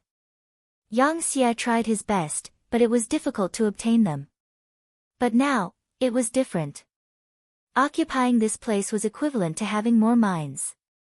Not only that, but there were also large amounts of lead, zinc, cobalt, gold, and silver mines. This was a huge treasure trove. Yang Qindong didn't dare to do it before because there were too many uncertainties. If he couldn't guarantee safety, once the enemy appeared during the mining process, wouldn't he be making a wedding dress for others? Now that Baiming's army had been defeated, there were no other decent enemies here. The matter of mining could finally be brought up to his daily work. "Good, I'll leave this matter to the three of you. Just follow the map. Believe in this prince, the results will definitely surprise you." Yang Qindong laughed loudly. After finishing this important matter, Yang Qindong talked about the southern Ming dynasty. "We have won this battle. The request we made before will not change. 1 million people of the Great Ming Dynasty must be sent over. Then, you can choose a few suitable people and send them to Crimson City. Also, there is no need to return these hundreds of thousands of Baiming prisoners. If they must, Gao Yu and a few other generals can be sent back, but not a single soldier. Understand?" This was Yang Qindong's arrangement for returning to Crimson City. Speaking of which, it had been more than 2 years since he left Crimson City. His wife and children were there, as well as many developing munitions factories. There were also too many things that he needed to worry about, so he had to go back. Tiger's Man and the other two naturally knew that the 6th young master was going back to Crimson City. Such military secrets would not be hidden from them. The three immediately knelt down and kowtowed. "I wish the young master a safe journey and good health." "Ha, good, I'll take advantage of your auspicious words. I'll leave the matters here to you." After laughing loudly, Yang Qindong immediately let Beta Persei attend the banquet. For a moment, the guests and the host were happy. On the morning of the 3rd day, Yang Qindong left the first city with 2,000 black cavalry and headed towards the 3 eastern provinces. Baiming's capital. In the throne room, there was a solemn atmosphere. A memorial was scattered on the ground, and the words written on it were floating everywhere. All the officials did not even dare to breathe loudly. Zhu Qiyu was really angry. Although he was able to obtain the throne, it was inseparable from the support of all the officials. However, the battle report sent by Marquis Shiheng had angered him. At this moment, he was standing in front of the golden dragon throne with his hands on his waist. He looked like a shrew who was cursing in the street. The battle report was sent by Shiheng. It was about the defeat of the Baiming army after they left Tulu City.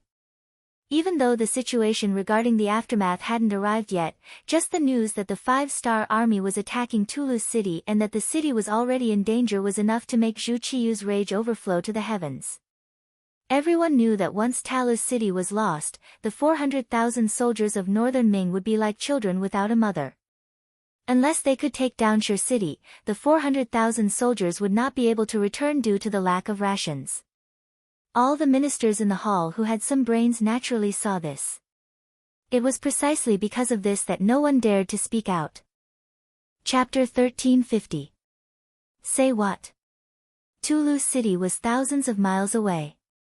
Now that there was a problem, it was too late to say anything. As for ordering the army to reinforce, Wu Qingho was in the Wanquan City division. He should have gone to help, but he didn't because he had no soldiers at his disposal. What else could the others do? No matter what he said, it would be too late to do anything. The hall was silent, but Zhu Qiyu didn't vent his anger. He continued to glare with bloodshot eyes, his face filled with unwillingness as he roared, "Say something! Say something! Aren't you all quite powerful? The words of the Holy Sun come out of your mouth. Now that the country is in trouble, is there anyone who can share our burden?" The hall was still silent. This was war, and people would die. It wasn't some ordinary task.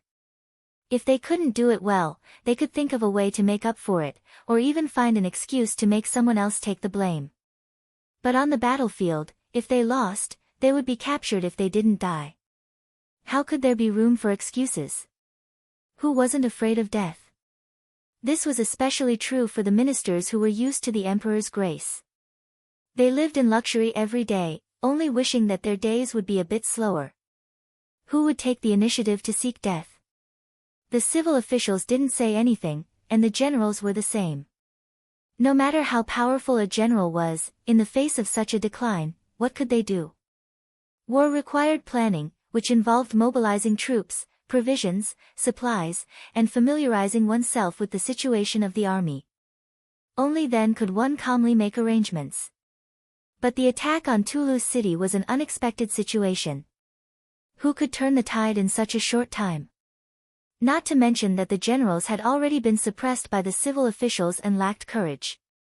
Even if they had the ability, by the time they gathered the army and rushed to Tulu's city, the city would have been occupied by the five-star army. They had already suffered defeat before the battle had even begun. How many people could bear the consequences? If they didn't go to war, they would only be cursed for being useless. Once they stepped forward to lead the army, they would undoubtedly be defeated. When the time came, not only would they have to bear the responsibility and be cursed, but it was also possible that their family would be exterminated. If that really happened, they would be the true sinners of their families. Everyone had their own thoughts, and no one had the courage to stand out. Zhu Qiyu, who was standing in front of the golden dragon throne, was deeply disappointed.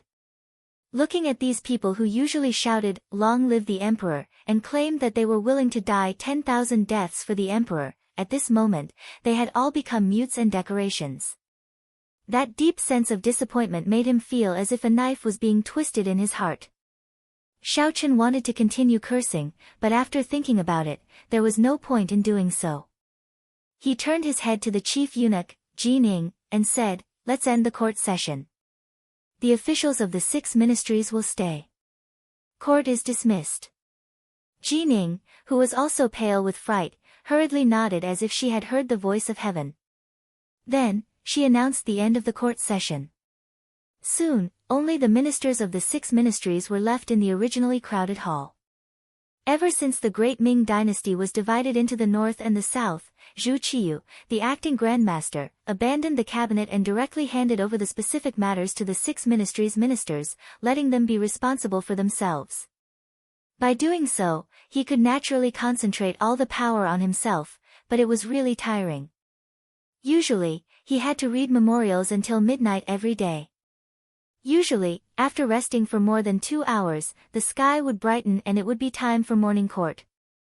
For the sake of the Great Ming dynasty's revitalization, Zhu Qiyu suffered all the hardships.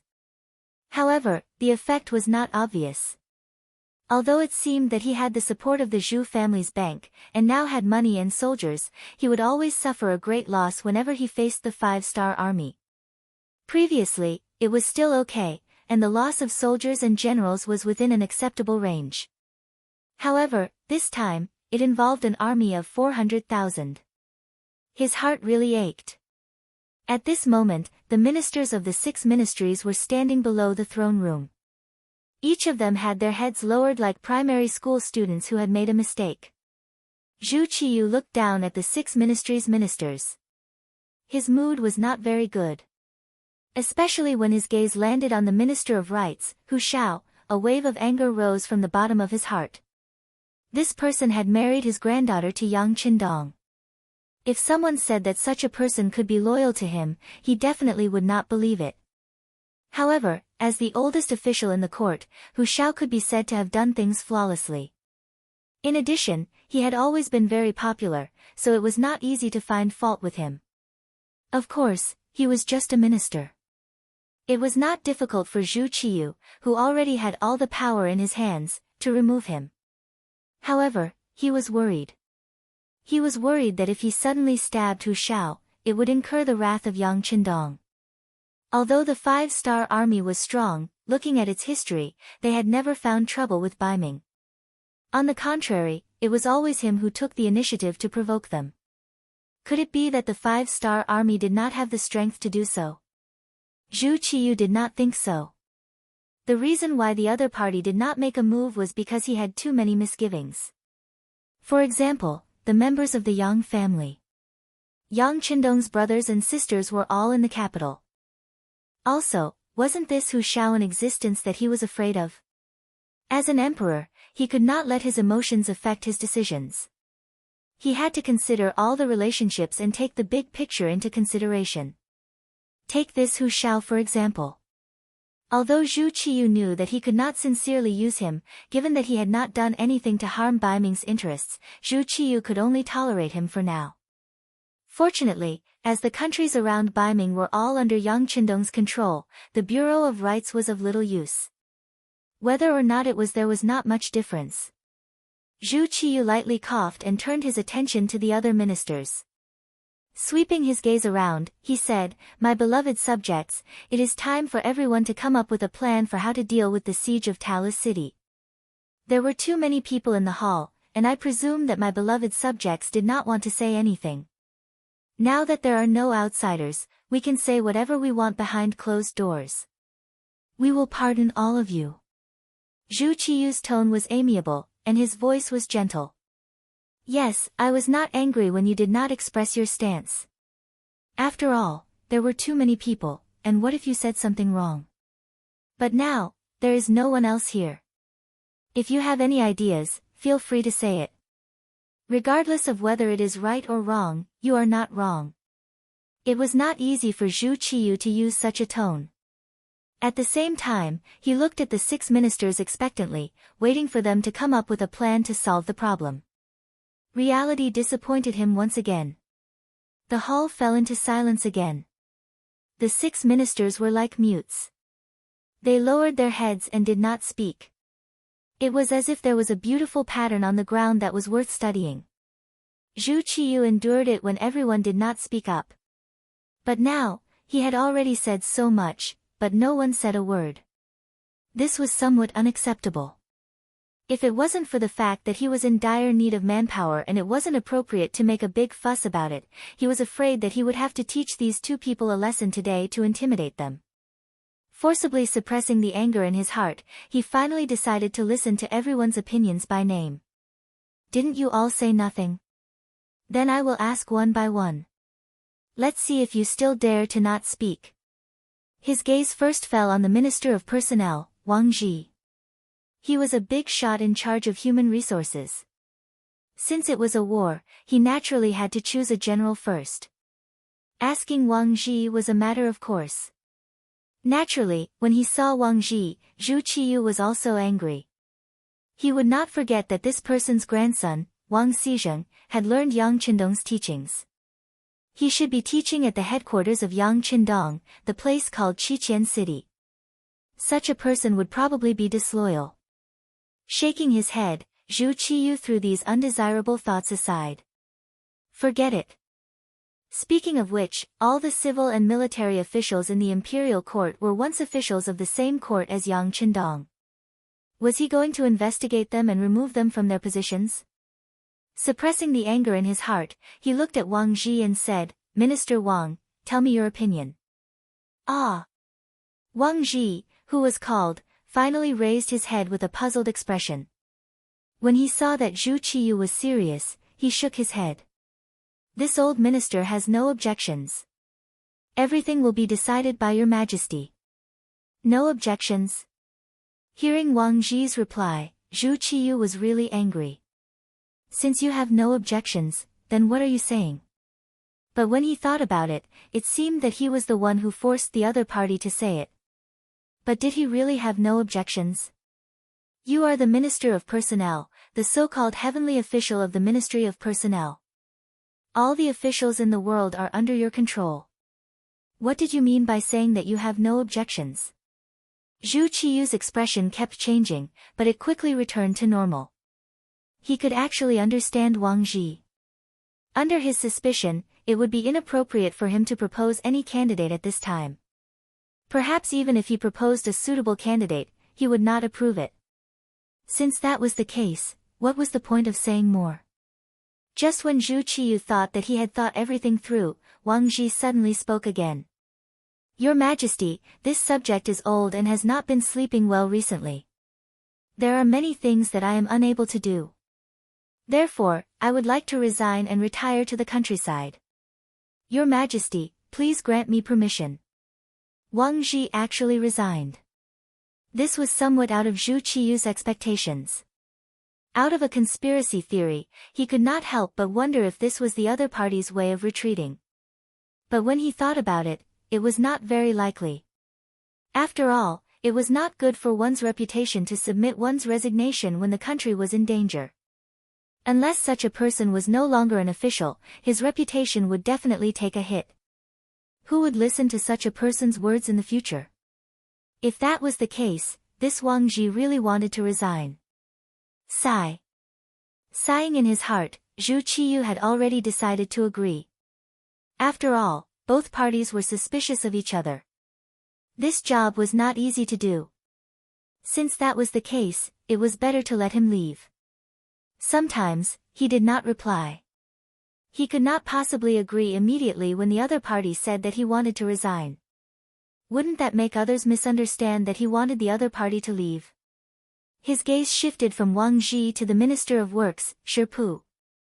Logically speaking, this was a military issue and the Minister of Works had nothing to do with it. However, the cannons and firearms that accompanied the army this time were made by the Ministry of Works. Now that the army was defeated, did that mean that the Ministry of Works did not do a good job? Chapter 1351.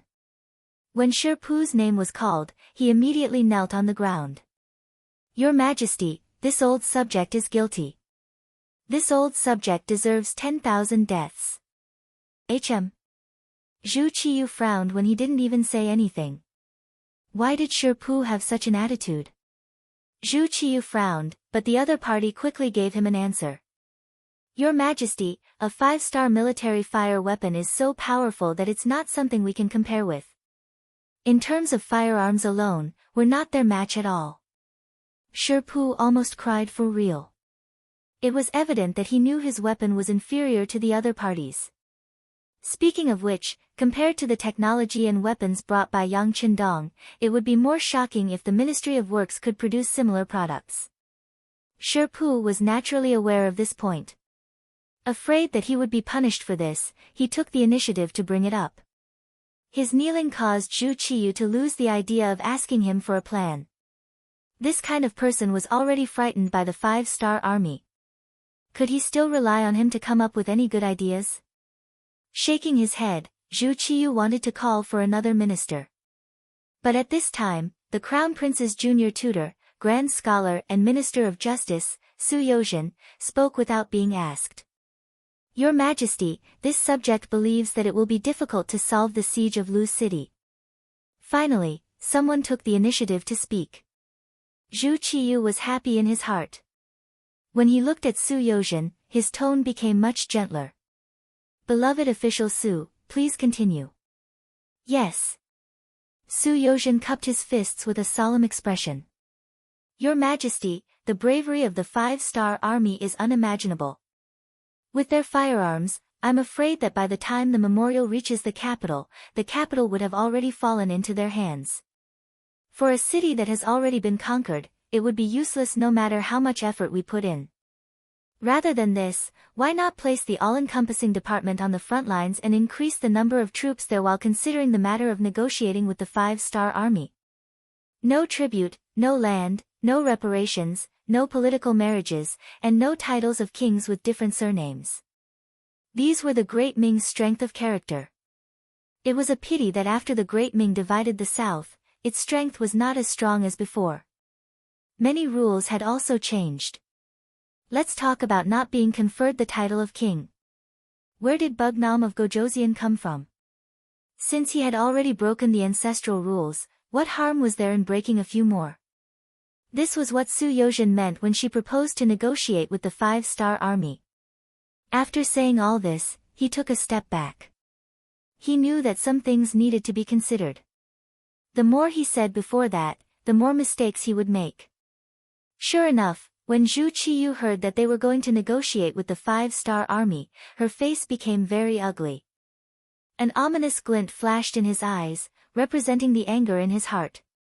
As the saying goes, if the monarch is humiliated, his subjects will die. However, when he looked at the other 5 ministers, their expressions didn't change at all. It was as if Su Yozhen's words were nothing out of the ordinary. The hall fell into silence once more, and only the sound of Zhu Qiyu's heavy breathing could be heard. Zhu Qiyu was originally an ambitious emperor.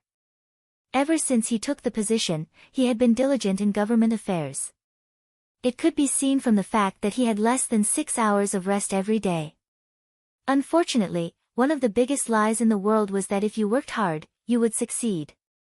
This was because many people were indeed very capable, but they always lacked a bit of luck or talent.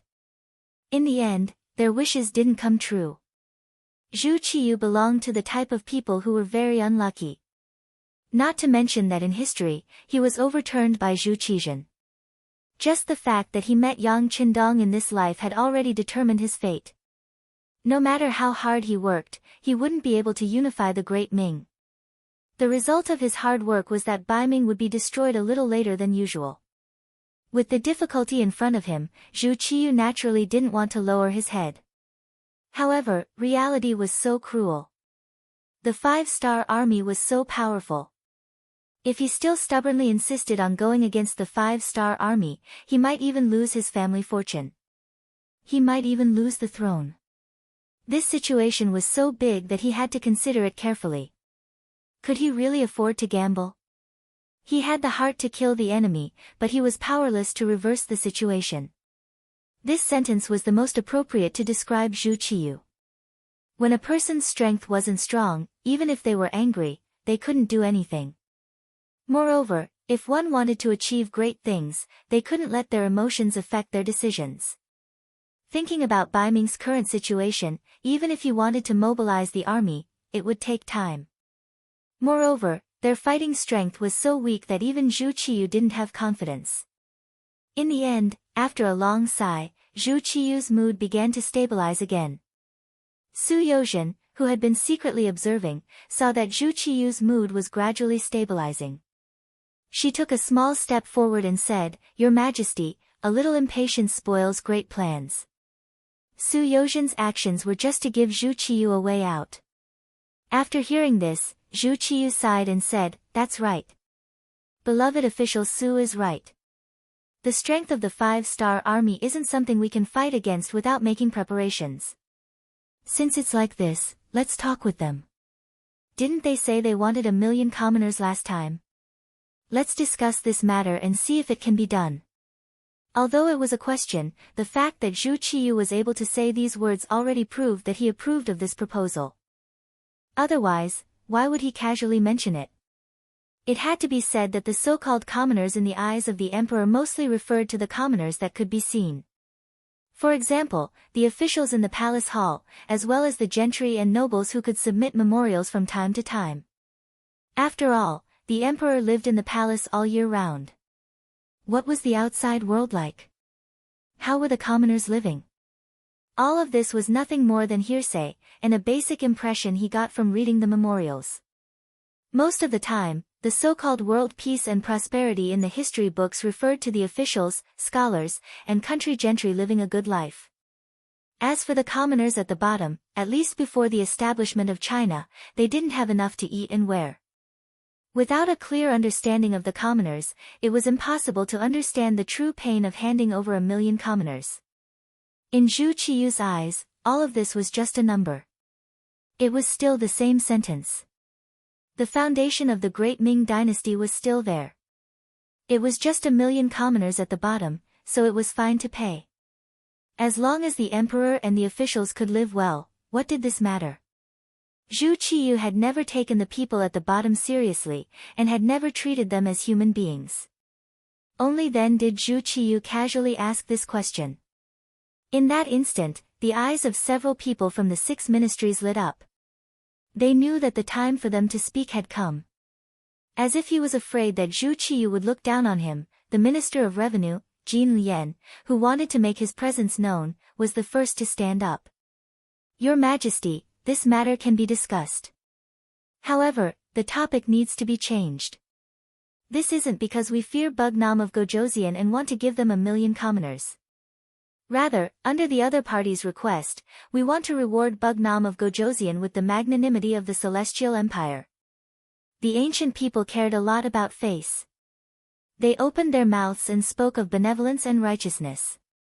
It wasn't a problem to ask them to hand over 1 million commoners, but if they were forced to do so, then it didn't make sense. Who knew how the history books of later generations would scold them?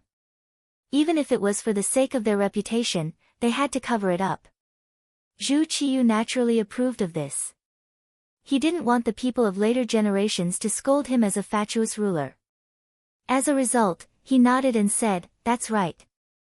Beloved official Jin is right. Then I'll leave this matter to you to discuss. Once you have the results, just report it to me. When the time comes, the Ministry of Rights can send someone to communicate with the 5-star army." I think it would be better for Minister Hu to go personally.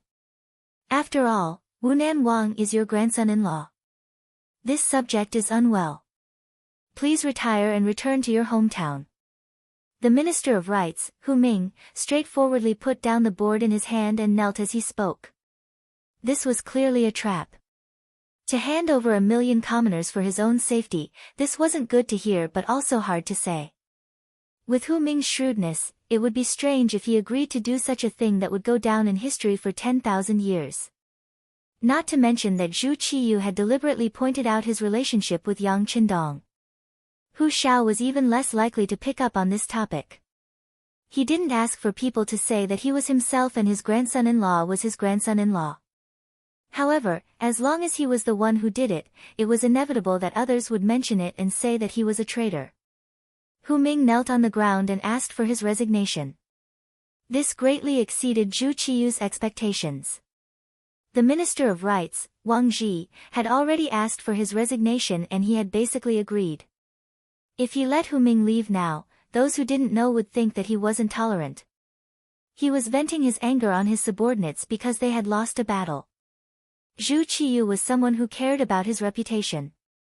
His face immediately darkened and he wanted to curse.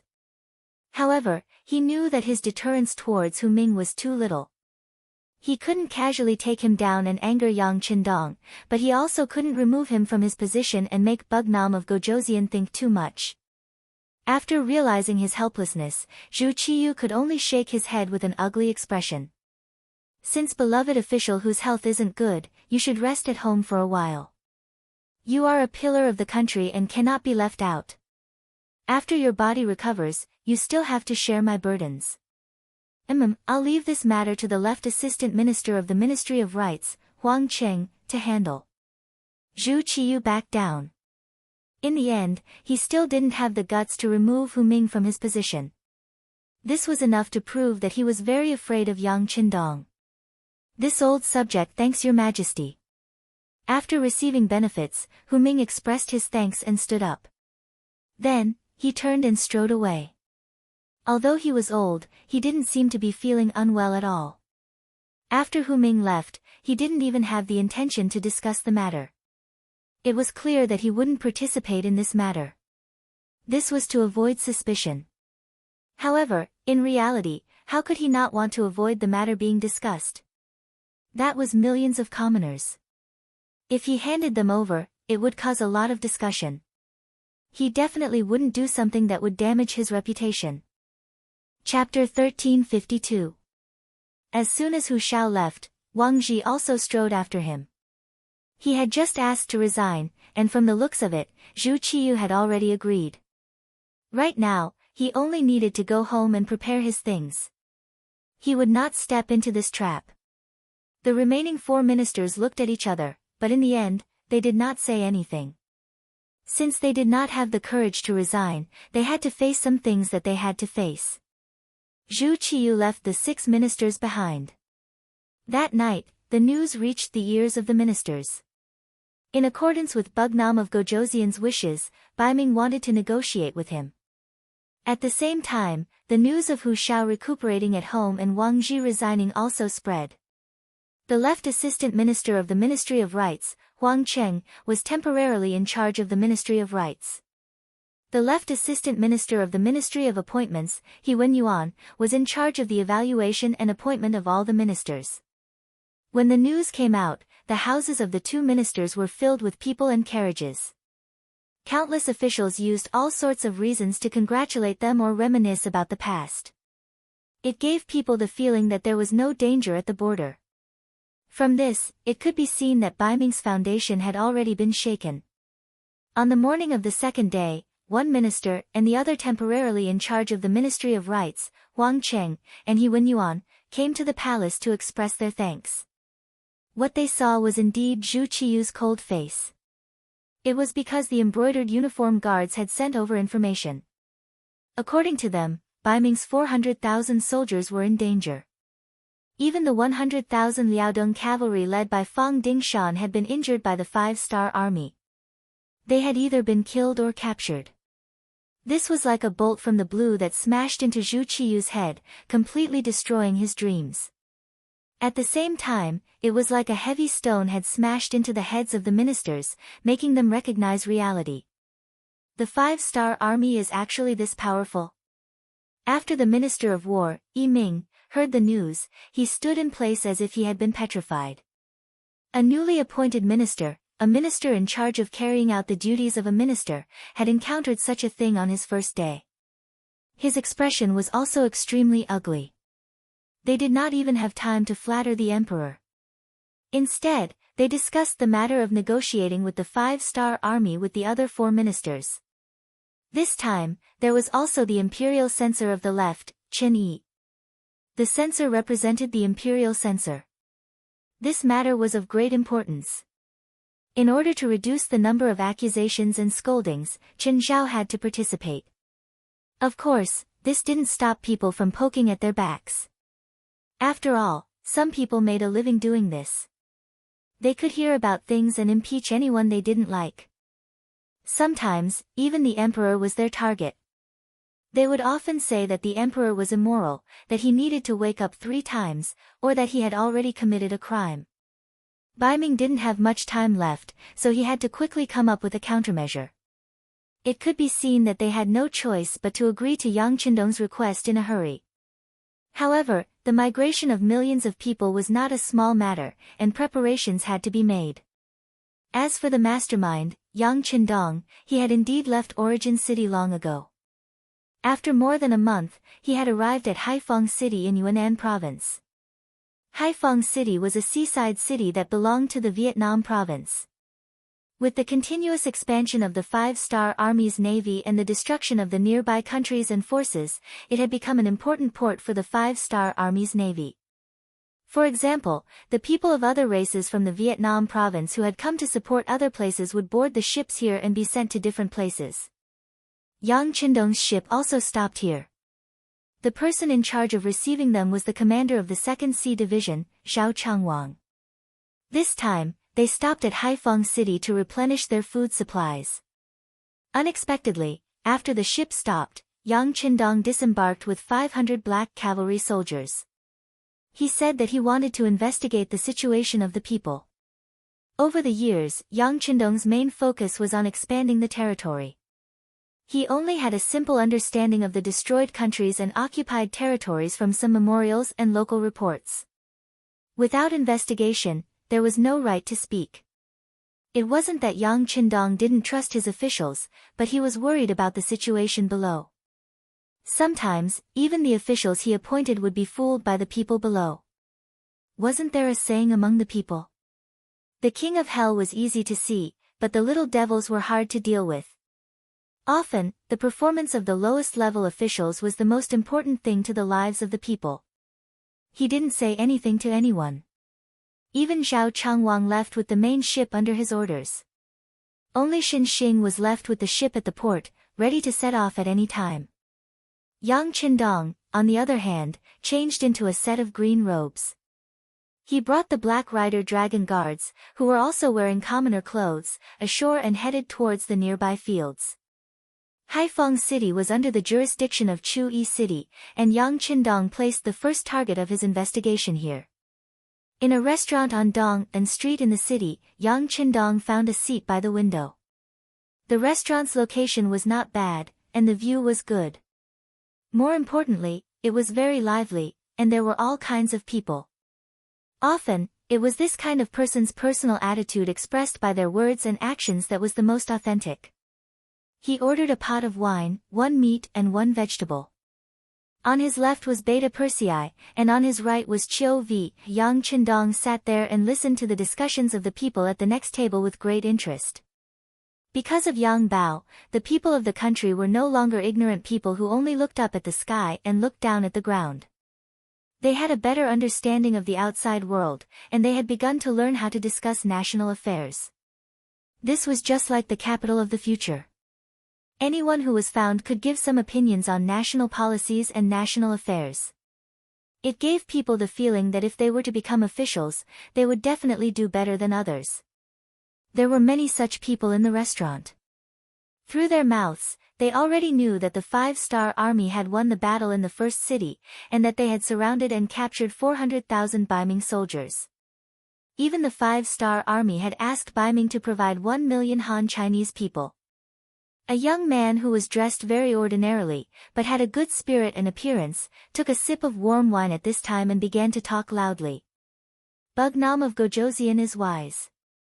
After winning the battle, he doesn't want the land. He only wants the people. This seems to benefit the imperial court of Baiming, but in fact, without the population, how long can Baiming last? This is like boiling a frog in warm water. Before long, without the people, Baiming will not have any chance to fight back. When the time is ripe, isn't it easy to take them down? As soon as this person spoke, Yang Qindong, who was sitting there, was stunned. He really didn't expect that there would be such a genius among the people.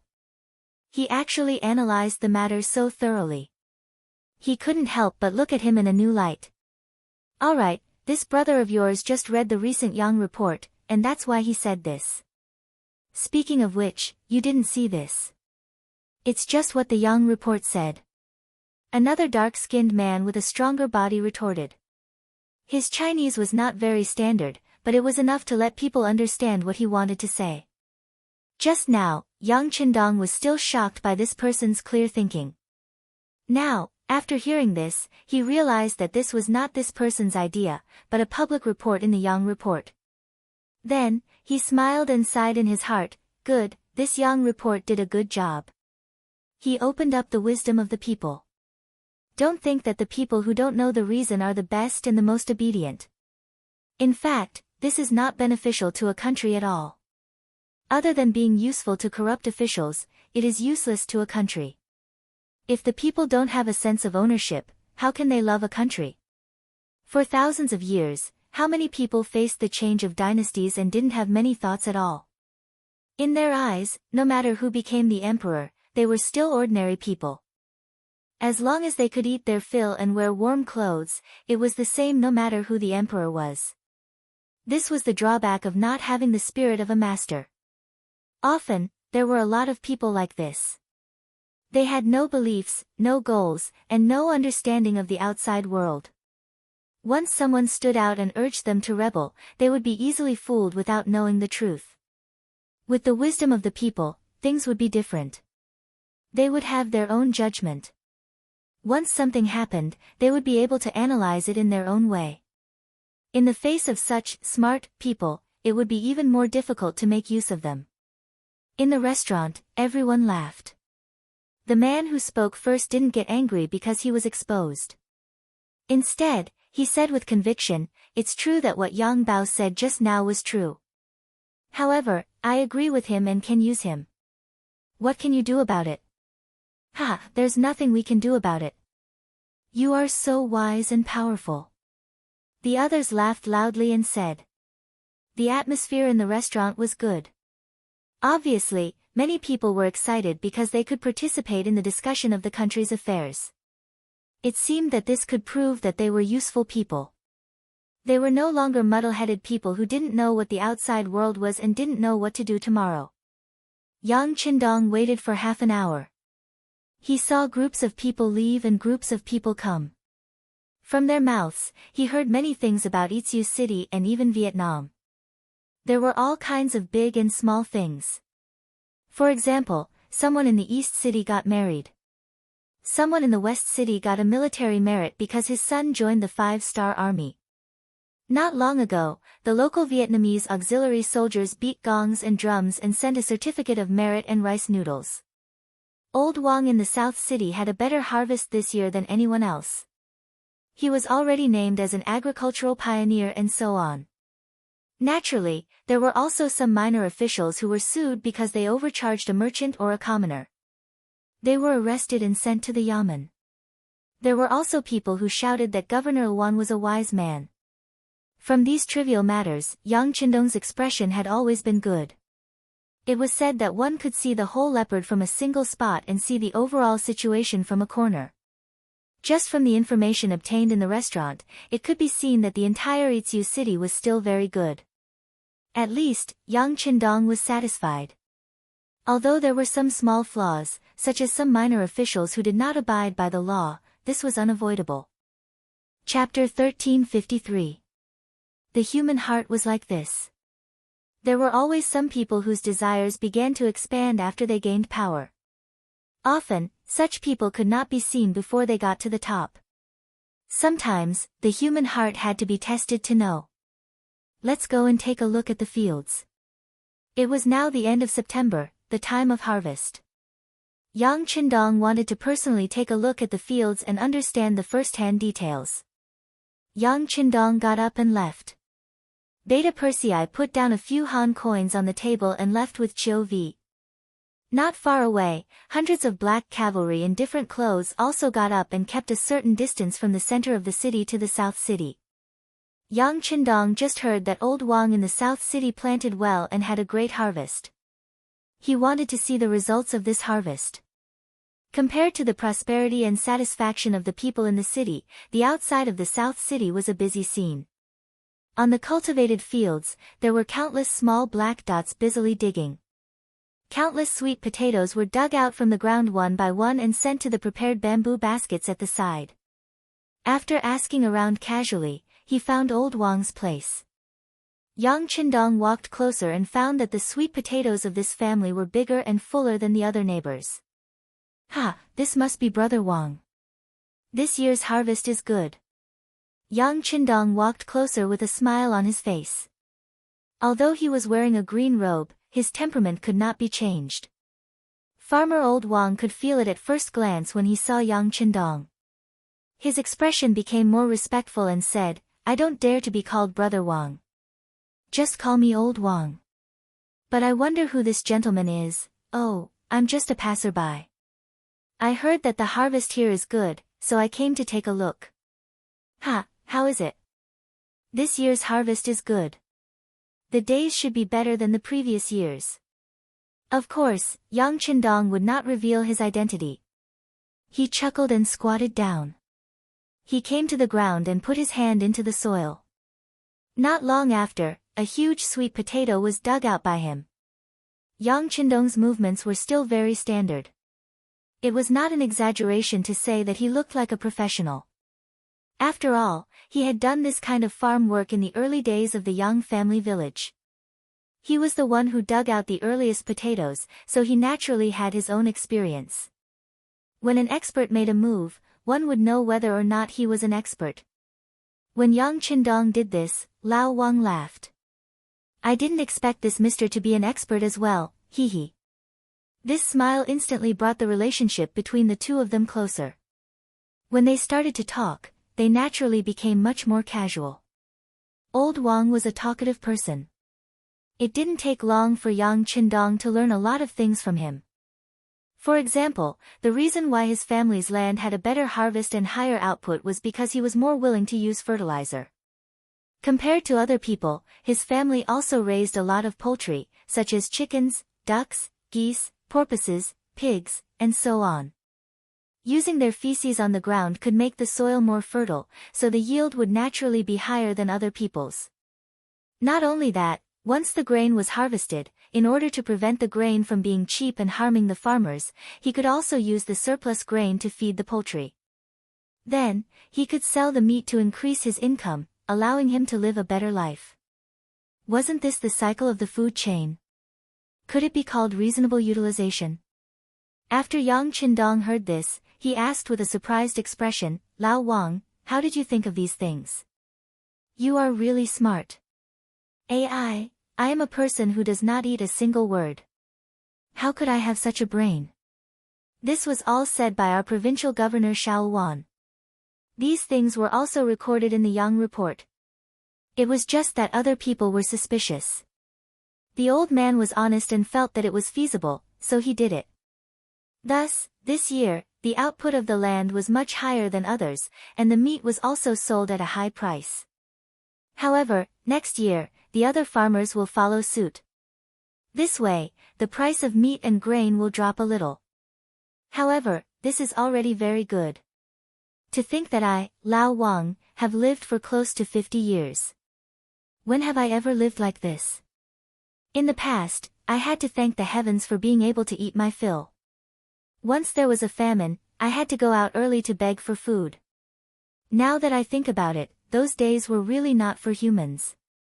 Lao Wang was still sighing and saying something, but Yang Qindong could no longer hear him. His thoughts had already landed on the sentence that he just said, the price of meat and grain will drop a little next year. There was a saying that said, prosperity. The common people suffered. Death. The common people suffered. This not only meant that the people who started the war were the common people, but it also meant that when there was a harvest, the people who suffered were still the common people. Because once there was a harvest, the grain would face the problem of having too much. As the saying goes, the rarer something is, the more valuable it is. Anything, once there was too much of it, it would no longer be valuable. Thus, sometimes, a harvest would instead become a small disaster. In this way, it would definitely affect the enthusiasm of the common people. If they did not work hard to farm in the coming year, what would they do when there was a famine?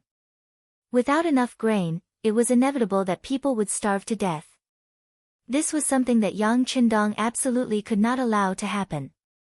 If he wanted to solve this problem, he had to think of a way. Yang Qindong thought of a phrase in his heart, protection price. Yes, protection price. It referred to the lowest standard price for each crop. If they sold at this price, the common people would not earn much, but they would definitely not lose out. In this way, no matter what kind of harvest it was, the common people would not have to worry about not being able to sell their grain. This way, their enthusiasm would become higher and higher, and the grain produced would naturally increase. As for how to deal with the grain that was bought at the protection price, if it were someone else, they might have a headache, but Yang Qindong did not need to worry. The current Yangtze's territory was so large that it was unimaginable. It was far beyond the ancients. With such a large territory, it was impossible to have a harvest everywhere. He could transfer grain from the south to the north or from the north to the south. In this way, no matter where there was a famine, he would not have to worry about it. He could use the grain to adjust. Besides, he could also sell the surplus grain to other forces and countries that did not belong to Yang Xie. This was especially true for some small countries that did not have much history. They had never had enough grain to eat. As long as the price was reasonable, everything would not be a problem. Since he thought of the protection price, Yang Qindong felt that it was necessary to carry out this matter immediately. Now was the time for a harvest. He could not hurt the common people because of too much grain.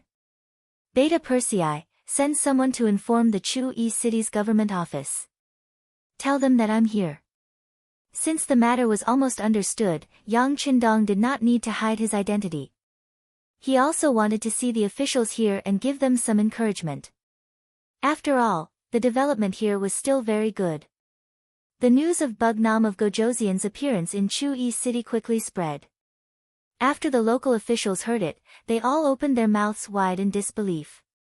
Speaking of which, they were just the managers of a small town.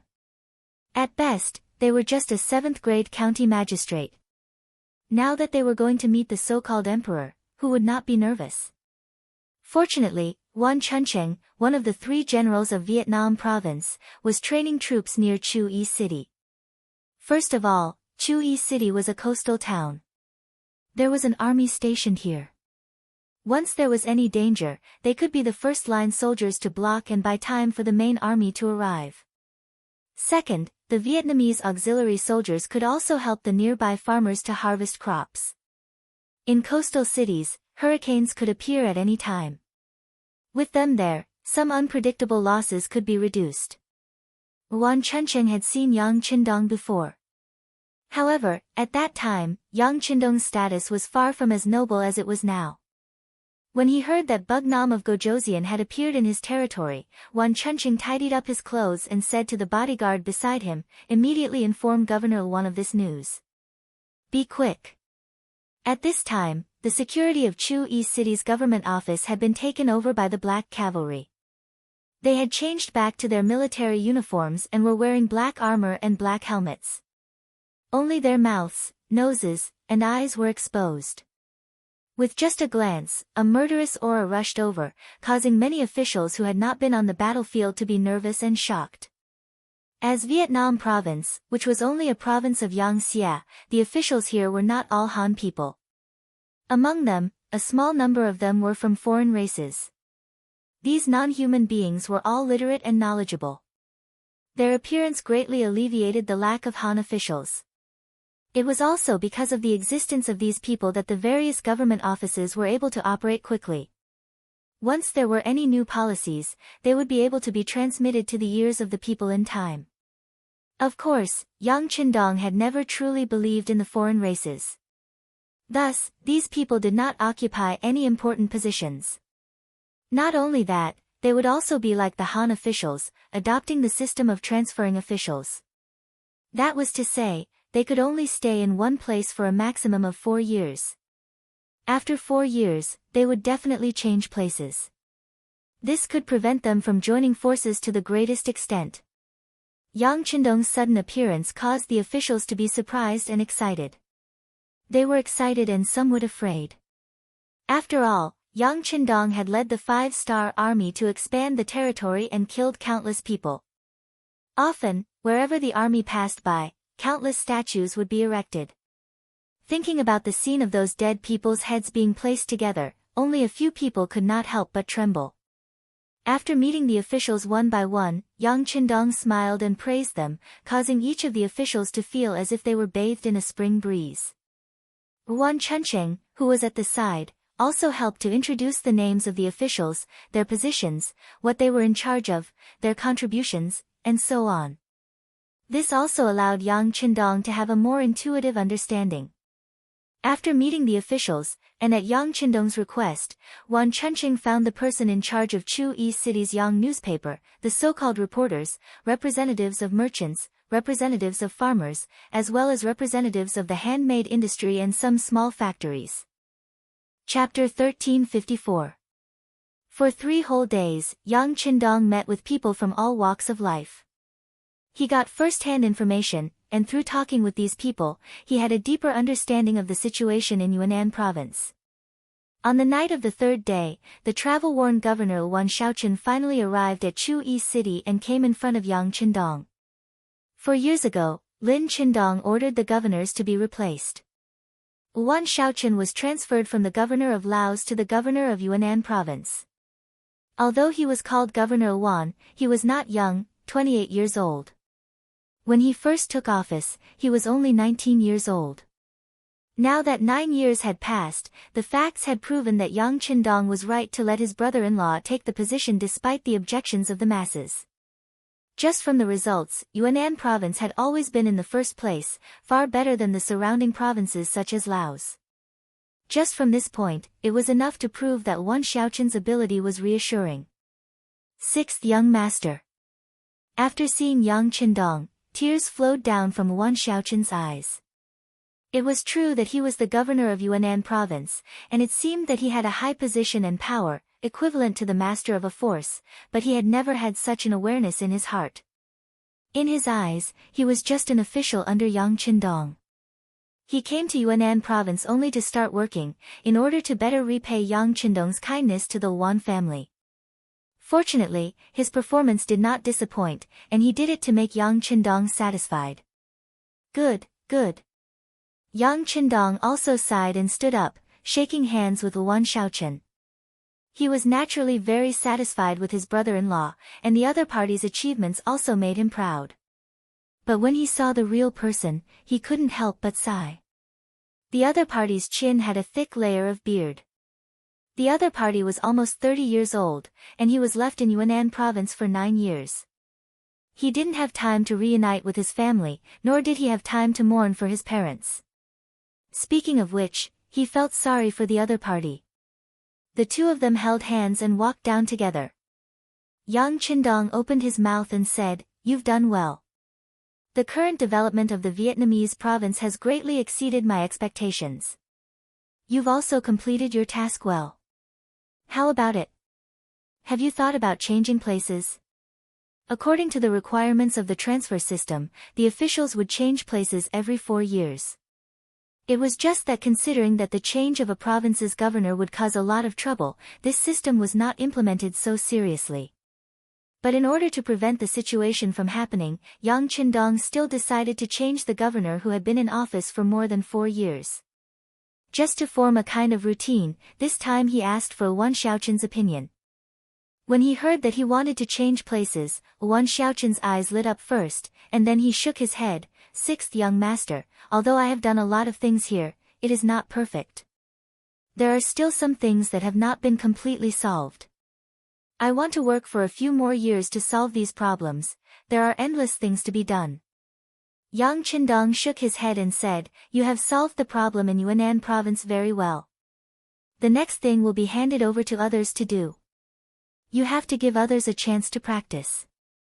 As for you, you should go to a higher position to learn, so that you can take on more important responsibilities in the future." This meant that he was going to put an important position in an important position. Wan Shaochen was naturally grateful. "Okay, I will listen to the 6th Young Master." He, that's it. In this way, you will be ready to hand over the work in the near future, and there will naturally be someone to replace your position. This time, I asked you to come over mainly to listen to your report on the situation in Yunnan province, and also to discuss with you the issue of the protection price of food. Of course, you can put forward your own opinions on the issue of agricultural tax and commercial tax. It was already very late at night, but the candles in the study room did not go out. They burned until dawn of the next day. After the two of them had breakfast together, under Yang Qindong's satisfied gaze, Wan Shaochen led a group of Yunnan province officials to send him to Haiphong City. Wan Shaochen watched as Yang Qindong boarded the warship and went straight to Qiqian City. Qiqian City. It was no longer a small seaside city. After more than 10 years of continuous construction, it looked like a modern city. Compared to the straight cement road, there was a street lamp every 50 meters. Within a mile, one could definitely see a small park. There were rows of green trees on both sides of the road. Walking here, breathing in the sufficient oxygen emitted by the green plants gave people a feeling of relaxation and relaxation. In the city, there were orderly small districts one after another, and tall buildings made of cement and steel were connected to each other. They used the smallest area to meet the residential needs of more people. Every district had a large square. At night, there were people dancing, playing, and selling all kinds of snacks and goods. Compared to the dark outside, this place was like heaven. The only imperfection was the hundreds of tall chimneys in Qiqian City. They would occasionally emit black smoke during the day, affecting the spatial state of the entire city. Fortunately, the city lord's mansion had already paid attention to this problem, and had already considered moving the factories under the chimneys out, and building new factories in the suburbs. With the appearance of the rubber trees, there were many carriages and rickshaws on the straight cement road in the city. From time to time, one could also see some streets being paved with tracks. According to the well-informed people, track chain cars had been successfully researched, and would soon appear in the entire city and be used on a large scale. At that time, it would greatly increase the speed of people's travel. Everything developed in an orderly manner. Several warships arrived at the new dock at dawn. Then, rows of cold vanguard soldiers completely sealed off the dock. A group of generals with gold beans on their shoulder plates lined up in an orderly manner and looked respectfully at the warships approaching the dock. Under the gazes of the deputy commander of the army, Leng Feng, the deputy commander of the navy, Gao Xiong, and a group of high-ranking officers, Yang Qindong, who was still dressed in a green robe, walked out of the cabin under the protection of a group of black cavalry. He saw the group of high-ranking military officers who had come to welcome him. This time, when Yang Qindong returned, he only informed the upper echelons of the army. Whether it was City Lord Yu Qian or the ladies in the palace, he did not send any news. He did not want to affect these people because of his arrival. As for the people in the army, he had to inform them even if he didn't want to. After all, the warships in charge of transporting him were the Navy's warships. Presumably, all the news had already been registered in the Navy's headquarters. Sixth young master. Leng Feng and Gao Xiong took the lead and walked forward, giving a standard military salute. Yang Qindong first returned a military salute, then smiled and reached out to pat the two on the shoulder. Thank you for your hard work. Sixth young master, you've worked hard. Perhaps it was because they hadn't seen each other for a long time, but both Leng Feng and Gao Xiong had a trace of restraint on their faces. As Yang Xie's territory grew bigger and bigger, Yang Qindong's status also rose. It wasn't the time when he couldn't play without a certain someone. Yang Qindong still had a lot of feelings for these veterans who had followed him since the beginning. He looked at the two with a gentle gaze and said, "This time, I'll be staying for a few months. I'll go to your headquarters to take a look. You just have to be prepared. For now, you guys can go back first. I'll go take a look at the city lord's mansion, then return to the palace." In the early morning of the city lord's mansion, from afar, one could see a few electric lights lit up. Needless to say, those must be the workers who had worked all night without rest. Compared to the army, which was divided into the navy and army, the local government was completely controlled by the city lord's mansion. Every policy issued from here could affect millions or even tens of millions of people. Therefore, every order had to be carefully considered and considered carefully before it was issued. Yu Qian worked overtime again. He only slept for a while when the sun was about to rise. Just now, the guards brought hot water over. After washing up, he sat down in the spacious and bright office and began to work. Piles of documents that needed to be approved were piled up beside his desk. Yang Xie's territory and power grew bigger and bigger. Every day, Yu Qian had to deal with more and more official documents. Knowing that his responsibilities were heavy, Yu Qian never dared to slack off. Even during the new year, he only rested for a day. As for the usual holidays, sorry, there was no such thing. This was not a hard and fast rule, but Yu Qian took the initiative to request to work overtime. He seemed to always have so much energy, like an old bull that did not know what fatigue was, working hard. This is the document sent by the Wei province. It contains the amount of food that has increased in their provincial warehouse this year. Take out the document from last month and compare it. Yu Qian did not even raise his head as he instructed. However, he did not know that the person standing in front of him was not his secretary or guards, but the leader of Yang Xia, the most important person, Yang Qindong. After speaking, Yu Qian still buried his head in the document in his hand. From time to time, he would lower his head and write something. After a while, when he felt that the shadow in front of him did not leave, he still did not raise his head and said, "Why don't you go? Can't you find it? Didn't I say? The documents of each province have to be filed separately. Go and look for it properly." After saying all this, Yu Qian still buried his head in his work. However, he quickly noticed something and his face showed displeasure. Although he rarely lost his temper at the staff around him, when it came to work, he still dared to scold them. Yu Qian raised his head with a displeased expression and wanted to criticize her. When he raised his head, Yang Qindong's appearance entered his eyes. Although they hadn't seen each other for 2 years, this didn't prevent Yu Qian from recognizing Yang Qindong in the first place. Chapter 1355. The person standing in front of him was actually Yang Qindong. Yu Qian didn't seem to be able to react as he was stunned for a moment. Then, he remembered that the battle report said that Yang Qindong would be returning to Tsuxian City for the new year.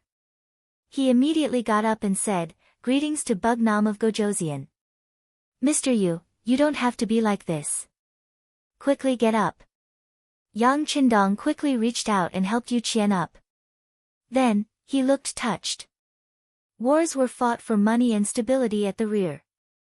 The reason why the 5-star army was able to win so many battles was because of Yu Qian, who stabilized the situation at the back.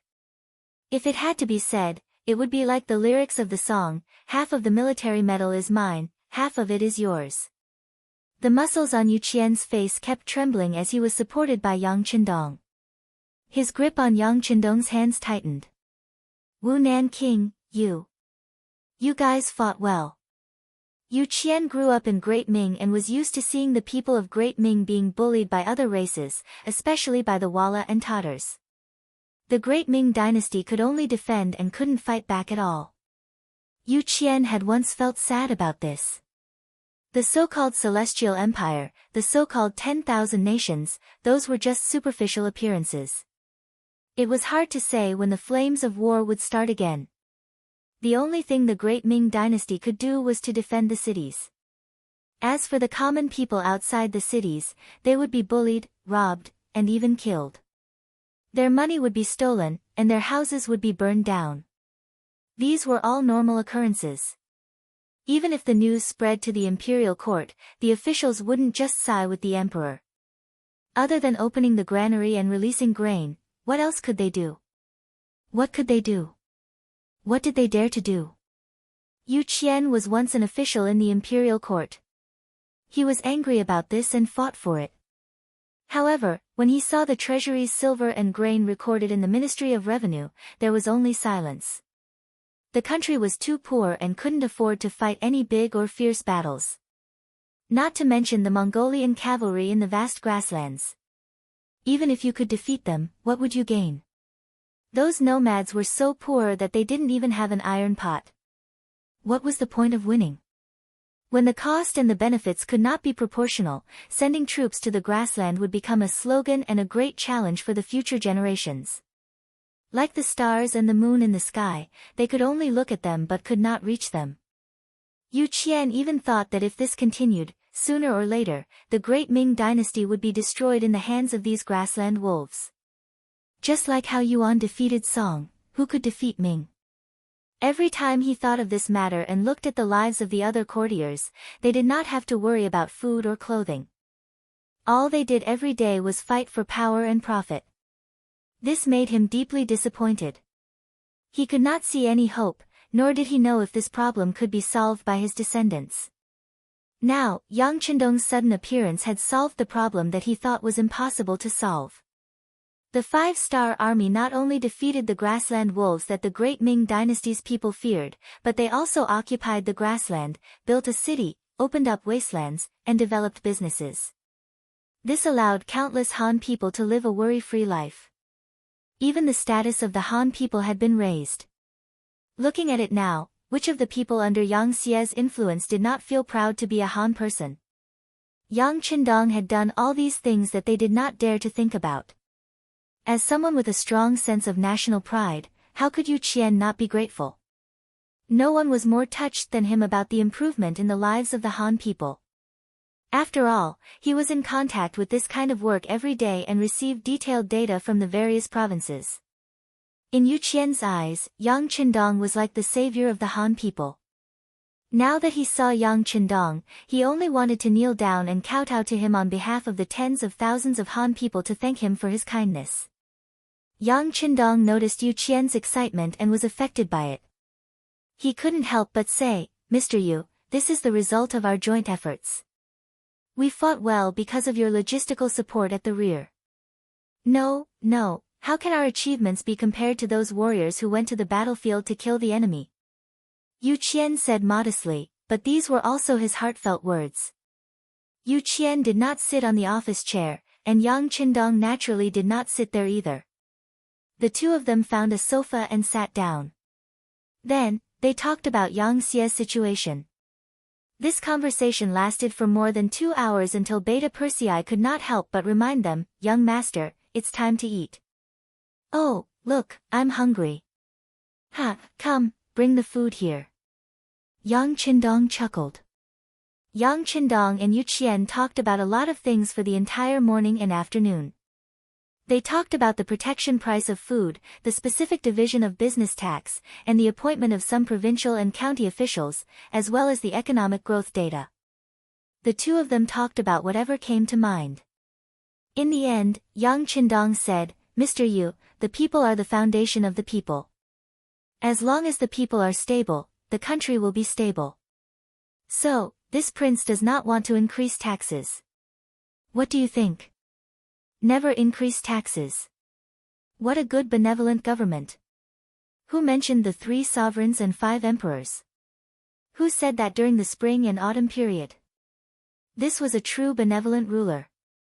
The first person in history to do such a thing was Qing pockmarked, who built slaves.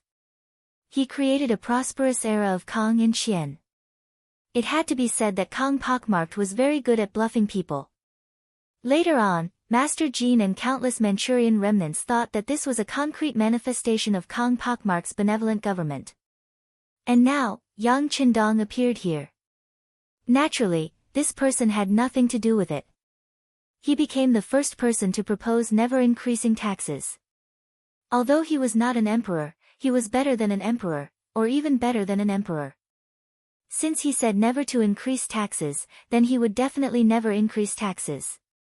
Hearing this, Yu Qian's body trembled. His heart was filled with joy. After about a few breaths, he actually knelt in front of Yang Qindong. He bowed and said, "I, on behalf of the millions of people, thank Bugnam of Gojoseon for his benevolent government." Benevolent government. Good, Mr. Yu, quickly get up, quickly get up. Seeing Yu Qian so excited, Yang Qindong quickly reached out and helped him up. Then he sighed. Even a great talent like Yu Qian was so excited when he heard that the taxes would never be increased. One could imagine what the people would be like when they knew. And the so-called never increased taxes meant that taxes would never increase. The specific meaning was that the tax amount of ding yin would be fixed, and there would be no increase in taxes. The governors of the provinces would always use the ding yin as a fixed amount, and there would be no increase or decrease. The new ding yin would not be counted as ding yin, and households with more than 1 ding yin would only have to pay 1 ding yin. Of course, taxes were different. Originally, Yang Xie did not place much importance on taxes. Even when they needed to use the people, they would still give them money. It was just that it was not much. But after all, this was Yang Qindong's matter. In other words, if one day he was no longer here, would taxes rise again? And now, after Yang Qindong shouted out the slogan of never increasing taxes, the people under Yang Xie could be at peace. Because this meant that in the future, Yang Qindong's descendants would also have to respect this decision. This sentence would also become a rule that would be enforced forever. In other words, this could become an ancestral rule of Yang Xie. In Yang Xie, Yang Qindong was equivalent to an ancestor. This was the difference between him and the ruler of a city. This was also one of the important reasons why in Yang Xie's territory, any policy could be implemented smoothly. For example, whether it was the southern Ming or Baiming, if they wanted to make a new policy, they would have to bring benefits to the nobles and the country gentry. Once the new policy harmed the interests of the other party, it would inevitably be met with great resistance. This was also the reason why, apart from Shang Yang's reform, the other reforms had all failed. Their actions harmed the interests of some people, so naturally, there would be many people who opposed it. It could be said that it was extremely difficult to implement it. This was also why the Great Ming had no lack of insightful people, but many good policies could not be implemented. However, in Yang Qindong's case, this was not a problem. He was the ancestor of Yang Xie. Whether it was the local government or the military, he was the core. In addition, under the efforts of Yang Xie's propaganda department, he had long become a legend. Every word of such a person was like the truth. Who would dare to stop him? Who would be able to stop him? It was just like never increasing taxes. Perhaps if it was someone else who did it, they would have to face all kinds of problems. However, this did not happen to Yang Qindong. Yu Qian had seen the key point, which was why he was so excited. Yang Qindong was also very happy. He was happy to receive Yu Qian's praise. With his support, this work was much easier to do. All right, Mr. Yu, this matter is settled. Later, draft the work in this king's name. Also, please consider the price of food. The standard cannot be too high, nor too low. In short, the interests of the people must be the priority. Yang Qindong knew that it was time to leave. Presumably, the news of his return to Crimson City had already spread. His wives in the palace must be very anxious, especially his 2 children. He missed them very much. After not seeing them for 2 years, he did not know how tall they had grown. In the end, Yang Qindong still left the city lord's mansion. Then, the group of people went straight to the palace. This time, they did not ride a horse. Instead, they sat in a carriage. Considering the problem of hygiene in the city, unless the situation was urgent, no one was allowed to casually ride a horse on the streets. In the carriage with rubber tires and shock absorbers, Yang Qindong sat on the comfortable sofa, feeling very comfortable. Looking out the window made of glass and watching the beautiful scenery flash before his eyes, he felt a little excited. Chapter 1356. It wouldn't be an exaggeration to say that he was homesick. His wife and children were in the palace. In some ways, this was his home. At the entrance of the palace, there was a line of children wearing special military uniforms standing in a row. They held wooden swords in their hands and were dressed in military uniforms. From afar, they looked like they were standing in a neat row. Princess Yang Jia, who was already 5 years old, was standing at the front of the line. She wore a female military uniform with her head held high and her chest puffed out. Wearing a small beret, she looked like a female general and was very eye-catching. Beside Yang Jie stood Yang Bo, who was less than 3 years old. As Yang Qindong's eldest son, he was likely to inherit the throne in the future. At this time, he was also wearing a special military uniform. Because of the rich nutrition, he gave off a strong and dignified feeling. The only difference between him and his sister was that he seemed to be unable to stand still. His eyes would occasionally look at the road in the distance, as if he was waiting for something. The heir and princess came out together. The only person who could make them wait was naturally their father, Yang Qindong. Yang Bo didn't have much of an impression of Yang Qindong. After all, his father left him when he was very young. Most of his impressions of Yang Qindong came from the mouths of others. From the mouths of others, his father seemed to be omnipotent and capable of anything. Children all worship heroes. Yang Bowie was extremely proud to have such a father. Every time he heard others talk about his father, he would involuntarily puff out his chest. It was as if he was saying to others, "Come, praise my father. I am his eldest son." Under his pride, Yang Bo had more than once thought about what he would look like when he saw his father and how he would perform. But when he really saw Yang Qindong, he became a little afraid. He didn't know if his father would like him. If he didn't, then what would he do? Don't look around. Father will come back at any time. You have to perform well. Yang Jia whispered when she noticed her brother's absent-minded look. Okay. Yang Bo nodded in agreement. But this was only because his sister was usually too dignified. In fact, his worries did not disappear. Instead, he took the opportunity to ask softly, "Sister, do you think Imperial Father will like me?" "Yes, we are all Father's good children. Anyway, Father used to like me very much. I think he will like you too." Of course, little Yang Jie didn't dare to be too sure, so she had to use herself as an example. "Oh." Little Yang Bo nodded his head again and replied in a half-understanding manner. The group of children was still waiting quietly. Those who could enter this team were not children of ordinary families. For example, there were Tiger's Mane's son and daughter, Beta Persei's son, Yang San's son and daughter, and so on. There were also people like Yu Mian's son, who was also Yu Qian's grandson. Their loyalty was unquestionable, and they would grow up together. It could be imagined that these people would most likely become Yang Bo's people in the future, and they would also be the most trustworthy group of people. They were still waiting. After lunch, the team began to gather here. In the words of little Yang Jia, who was the leader of the children, they wanted to welcome Imperial Father in their best state. They wanted him to see that although they were very young, they could also protect their home like adults and become great talents. Little Yang Jie even publicly said more than once that she wanted to be a female general in the future, lead troops to war, and expand Yang Xie's territory.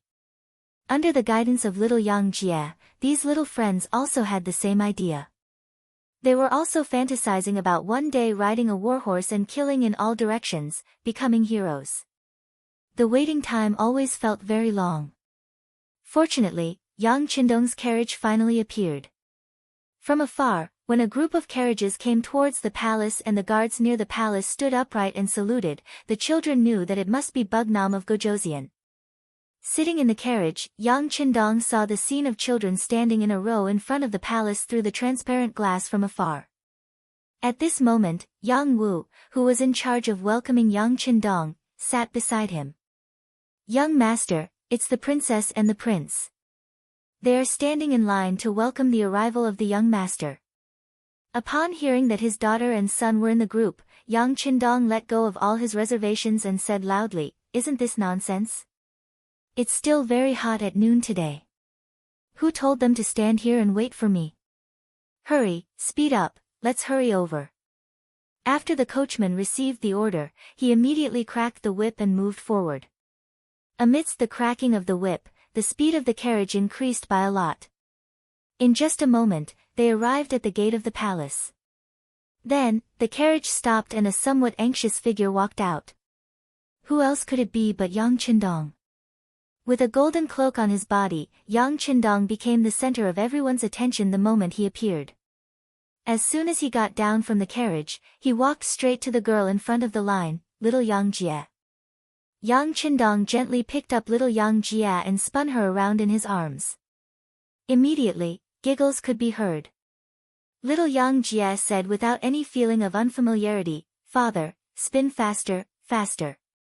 This was one of the games that Yang Jia was most willing to play when she was very young. She was also naturally bold and did not have the slightest fear of heights. Not only was she not afraid, but she was also very happy to play. Yang Qindong had been constantly training these past few years, and his strength had already reached the master realm. He did not know why he was tired, but he spun faster and faster. The two of them, one adult and one child, laughed continuously, attracting the attention of more people. At the same time, many people's faces revealed knowing smiles. After an unknown amount of time, a seemingly anxious voice sounded, "Father, the child also wants. Needless to say, the person who said this must be little Yang Bo. Only then did Yang Qindong lower his head to pay attention to his son, whose head only reached his knees. Regarding this son, Yang Qindong's impression of him was that he was still an infant drinking milk. However, he did not expect that after 2 years, he had grown so much. At that moment, his body only paused for a moment, then he reached out with his left hand to grab Yang Bo's body, and continued to spin with one hand each. With Yang Bo's little weight, it was naturally not in Yang Qindong's eyes. To him, there was no difference whether he spun 1 or 2. On the other hand, Yang Bo was suddenly grabbed and spun in the air. He was really uncomfortable, and the tender flesh on his face even piled up because of this, as if he was about to cry at any time. A real man should not be afraid of anything. Even if you bleed, you should not cry. Bo, you are the first real man of our young family's next generation. Even more so, you should not cry casually, understand? Yang Qindong noticed the change in Yang Bo's expression and opened his mouth to speak. This was the first time Yang Qindong had spoken in Yang Bo's memory. It could also be called the first time he had taught him. Yang Bo heard it particularly clearly. Although with his little brain, he did not quite understand the meaning of a real man, but when he saw his father's serious expression, he instinctively nodded. This child understands. I am a real man, I will not cry. Ha, good son. Yang Bo's performance made Yang Qindong very happy. At the same time, he praised him and spun even faster. After a while, the laughter of the father and son trio could be heard. Yang Qindong naturally knew the principle of going too far is as bad as falling short. After seeing the hot sweat on the heads of the daughter and son, Yang Qindong gently put them down, and with one hand in each hand, he strode into the palace. The main gate of the palace was already open. Usually, this gate would not be opened easily. Only when Hu Yan, as the first consort, went out would the gate be opened. Of course, Yang Qindong also had to follow this etiquette and treatment when he went in and out, but because he was often not at home, the gate was rarely opened for him. Now that Yang Qindong had returned, the real master had returned, the gate naturally had to be opened. In the palace square not far behind the gate, Hu Yan and the other 8 women were already waiting there with a group of maids. Yang Qindong now had 8 wives. Except for Hu Yan, who was the first consort, the others were all side consorts. Usually when Yang Qindong was not around, Hu Yan was in charge. Although the number of people was not small, they got along well. This was not only because Hu Yan had the ability to command, but also because these women could clearly see their own positions. Second, Madame Qiao Yin was born as a maid. Although she had followed Yang Qindong for the longest time, she had a sense of propriety when doing things, and she was very clear about who gave her everything. In her eyes, not only was Yang Qindong her master, Hu Yan was also her master, so she was naturally very obedient. Third, Madame Xiao Yuxue, and fourth, Madame Dong Xiangxiang. Both of them were of noble birth. If it were not for Yang Qindong's appearance, they would probably still be a concubine. Their living environment since young had long taught them who they could provoke and what they could not do. Facing the first consort, Hu Yan, who was a descendant of a famous family, they naturally respected her and did not dare to have any second thoughts. In the eyes of the two, it was already very fortunate that they were not disliked by Hu Yan. Fifth, Madame Tuoya, although her background was not bad, the various clans were now led by the Han.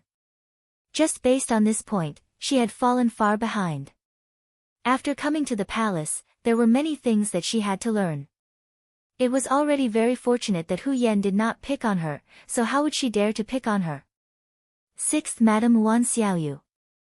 She had suffered since young, and Yang Qindong's arrival changed her and her family's lives.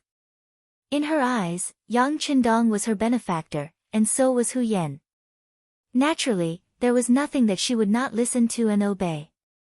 Seventh, Madame Su Man, Although she was also a descendant of an official, she had declined after all, and when she first came, she had the idea of assassinating Yang Qindong. It could be said that she was someone who had made a big mistake. It was already a blessing that she was not punished for it, so how would she dare to act recklessly? Chapter 1357. 8th Madame Junko was just a princess of a destroyed country. Moreover, she had lived in Yang village for many years and had lived under the influence of Hu Yan for many years. She had long known what could be done and what could not be done. Naturally, she was very obedient. The madams were all sensible people, and Hu Yan was also a reasonable woman. She never used her status to pressure others.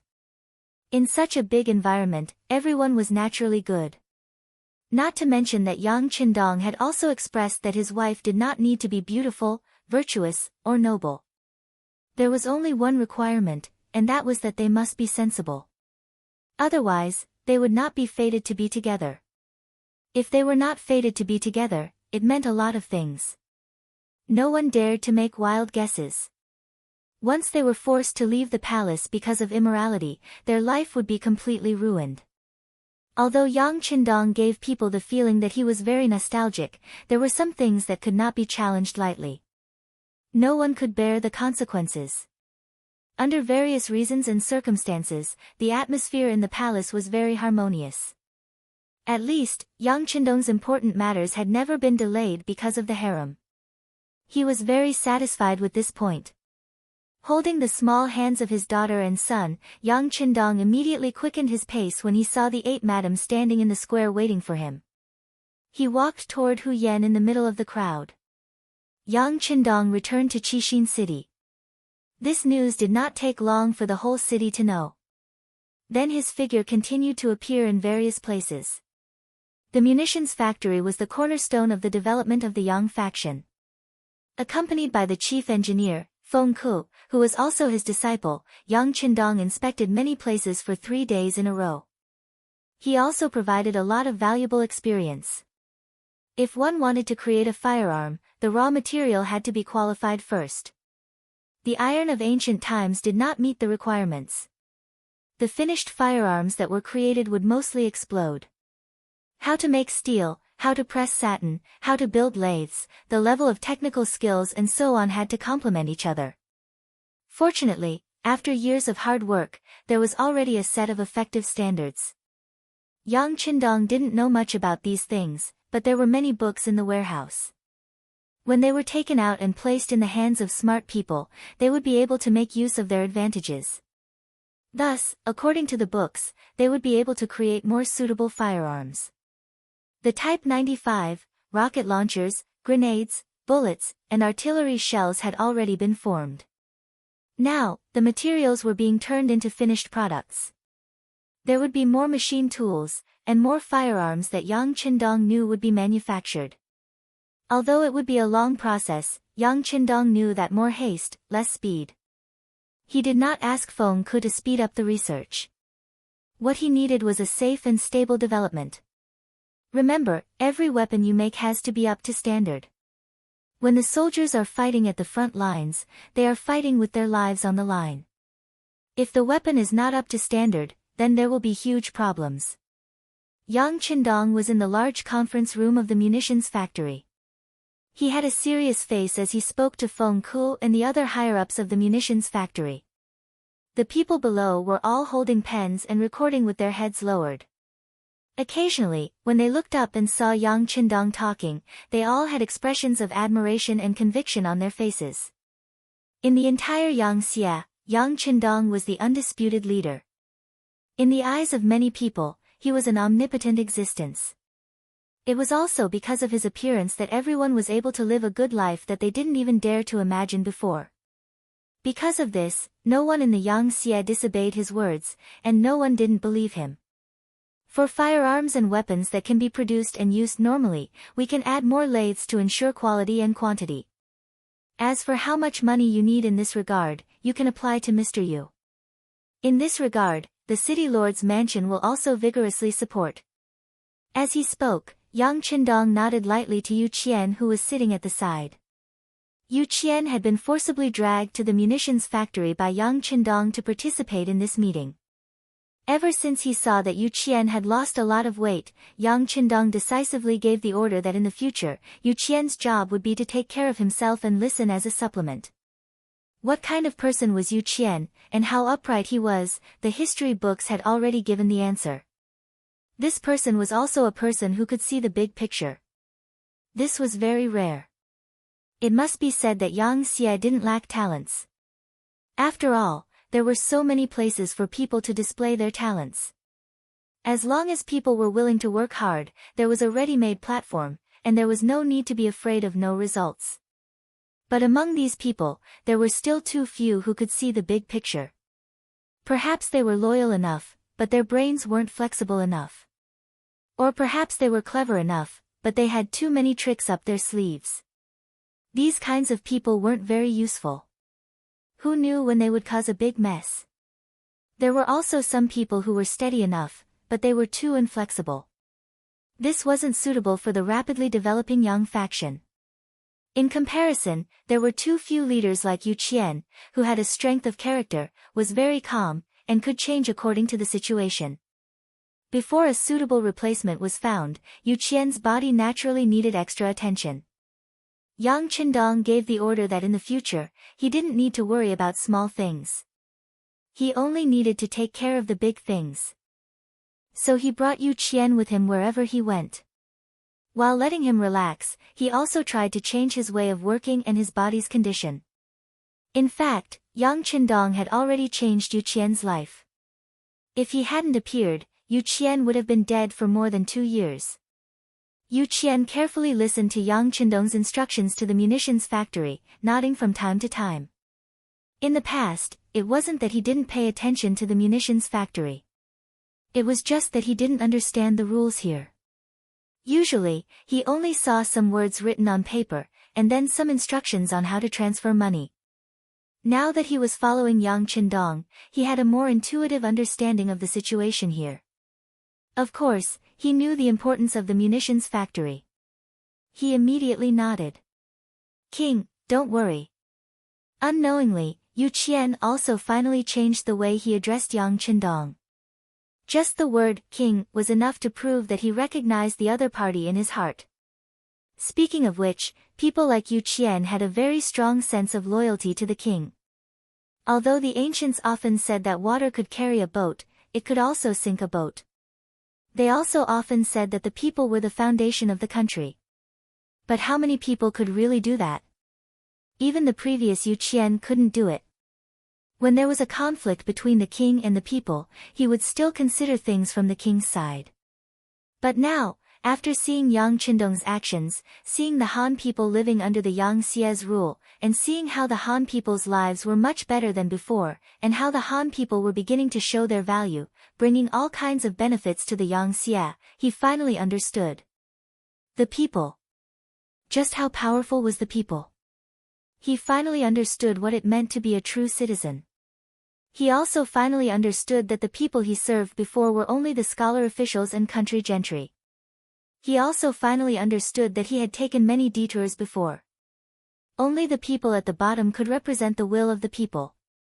As long as they lived well, the entire Yang faction would have unimaginable power. In other words, when Yang Qindong worked for the people, he was also working for himself. While creating good living conditions for the people, he was also paving the way for himself to achieve his goals and desires. When he really put the people first, his position became more and more stable, and the Yang Xie's development also became more and more powerful. If one looked carefully at the development of the Yang Xie, how could it not be a process of reform? Since ancient times, there were actually many so-called reforms. The famous ones were Wang Engshi's reform and the Wuxi reform, and the less famous ones were unknown. The only one that was successful was Shang Yang's reform. Why was that? It was because the reform was like cutting meat from the big clans, and it was like snatching food from the hands of the people who benefited from it. They had to face the obstruction of these powerful people. It was easy to imagine how difficult it was to succeed. Even with the support of the king, it was difficult to succeed. But looking at the development of the Yang Xie, there was no such difficulty. First of all, the development of the Yang Xie did not need the support of the big clans. Not only that, every time they occupied a piece of land, whether it was the local rich clans or the country gentry, they would become the first targets to be dealt with. Half of their family property would be confiscated, and then the whole clan would be divided into countless branches and moved to a foreign place. This made it impossible for them to work together to do anything that displeased the Yang Xie. Second of all, with the help of Yang Qindong's various advanced ideas, Yang Xie did not lack money. All he needed was people. He did not need the support of the big clans. As long as the people approved of him, he would be able to develop better. Third of all, from the beginning of the development of the Yang Xie, he paid attention to fairness and justice. He paid attention to treating everyone equally. Because the guiding ideology played an important role, it changed the understanding of the people. This also greatly weakened the influence of the big clans. Fourth of all, Yang Qindong was a pioneer. He had the ability to keep his word. It could be said that as long as he did not make any mistakes, the development of the Yang Xie would not have any problems. At the same time, he did not need to rely on anyone's strength. The big clans could not display their strength even if they wanted to. In short, the big clans did not have the opportunity to perform. They did not have the power, so all the changes could be carried out as they wished. No one could stop them. After leaving the ordnance factory, Yang Qindong, Yu Qian, and the others went to the secret tank base under the accompaniment of Feng Ku. They took out a total of 5 tanks from the warehouse and parked them there. One of them had been dismantled into countless pieces and became various small parts. The creation of a tank was a gradual process. It was not something that could be created just by saying that it could be created. Key components such as the engine were even more of a headache. Even Feng Ku, who was regarded as a once-in-a-century genius and had great talent, was helpless. Therefore, he used the stupidest method, which was to imitate. Chapter 1358. Following suit, he dismantled each component and memorized their locations. Then, they copied them one by one and finally pieced them together to create a new tank. In fact, after 2 years of hard work, most of the parts have been created. The polished parts were no different from the original parts. There were no problems with the style or specifications. However, when it came to some core technologies, they were unable to do it. Looking at the various parts on the ground and the number of engineers standing in the room, Yang Qindong knew that these people were working very hard. But even so, Yang Qindong wasn't optimistic about them. The difficulty of building a tank wasn't limited to the engine, but more importantly, the tank cannons that allowed the tank to unleash its power. Tank cannons were mainly cannons. High chamber pressure, long barrel, fast initial velocity, high abrasion, high precision requirements, and high metal smelting, processing technology, and design standards of a country were all very high. Also, it was important to note that cannons required cannons and cannons. The manufacturing of various cannons and cannons also required a lot of knowledge. However, these were not things that the current Yang weapon crafting stone could overcome. Otherwise, there wouldn't be such a saying in the future. The number of countries that mastered tank cannon technology was less than the number of countries that mastered atomic bomb technology. From this point of view, it wasn't an exaggeration to say that tank cannons were harder to build than atomic bombs. But it didn't mean that it was hard. The research process couldn't be stopped. Otherwise, there would never be a day of success. Yang Qindong didn't mean to dispel everyone's enthusiasm. He just said to Feng Ku, the difficulty of building a tank is very high. There are also many problems that need to be solved. Don't think about becoming a fatty in one bite. It's better to do it step by step. Listening to Yang Qindong's guidance, Feng Ku also said with a serious face, "Yes, teacher, you're right. We're doing the same. Now we're researching a small engine. If we succeed, we can build a vehicle." When the word vehicle was mentioned, Feng Ku's face was also full of excitement. When he first heard this word, he was so shocked. Even now, thinking about it still made his blood boil. Yes, you're right. But building an engine isn't something that can be done overnight. Before that, we can build something else, such as a steam engine. Yang Qindong didn't plan to spoil things by rushing them. He still decided to follow the path of history. Steam engine. A thoughtful look flashed across Feng Ke's face. Previously, he had received a book about the steam engine from Yang Qindong and had studied it for a while. However, ever since he saw the engine, he put it aside. In his opinion, since there was already something more advanced, of course, he should use it. That's right, the steam engine. That thing doesn't require much core technology, and with the current strength of the ordnance factory, it's possible to research it. In the future, we will build a large number of railway tracks. Let's start with Vietnam and Laos. When the time comes, we will build railways that extend in all directions. This way, whether it is the mobilization of troops or the transportation of goods, it will be greatly improved. At this time, Yang Qindong had already begun to imagine the appearance of a train with thick smoke running amok in his territory. It must be very spectacular.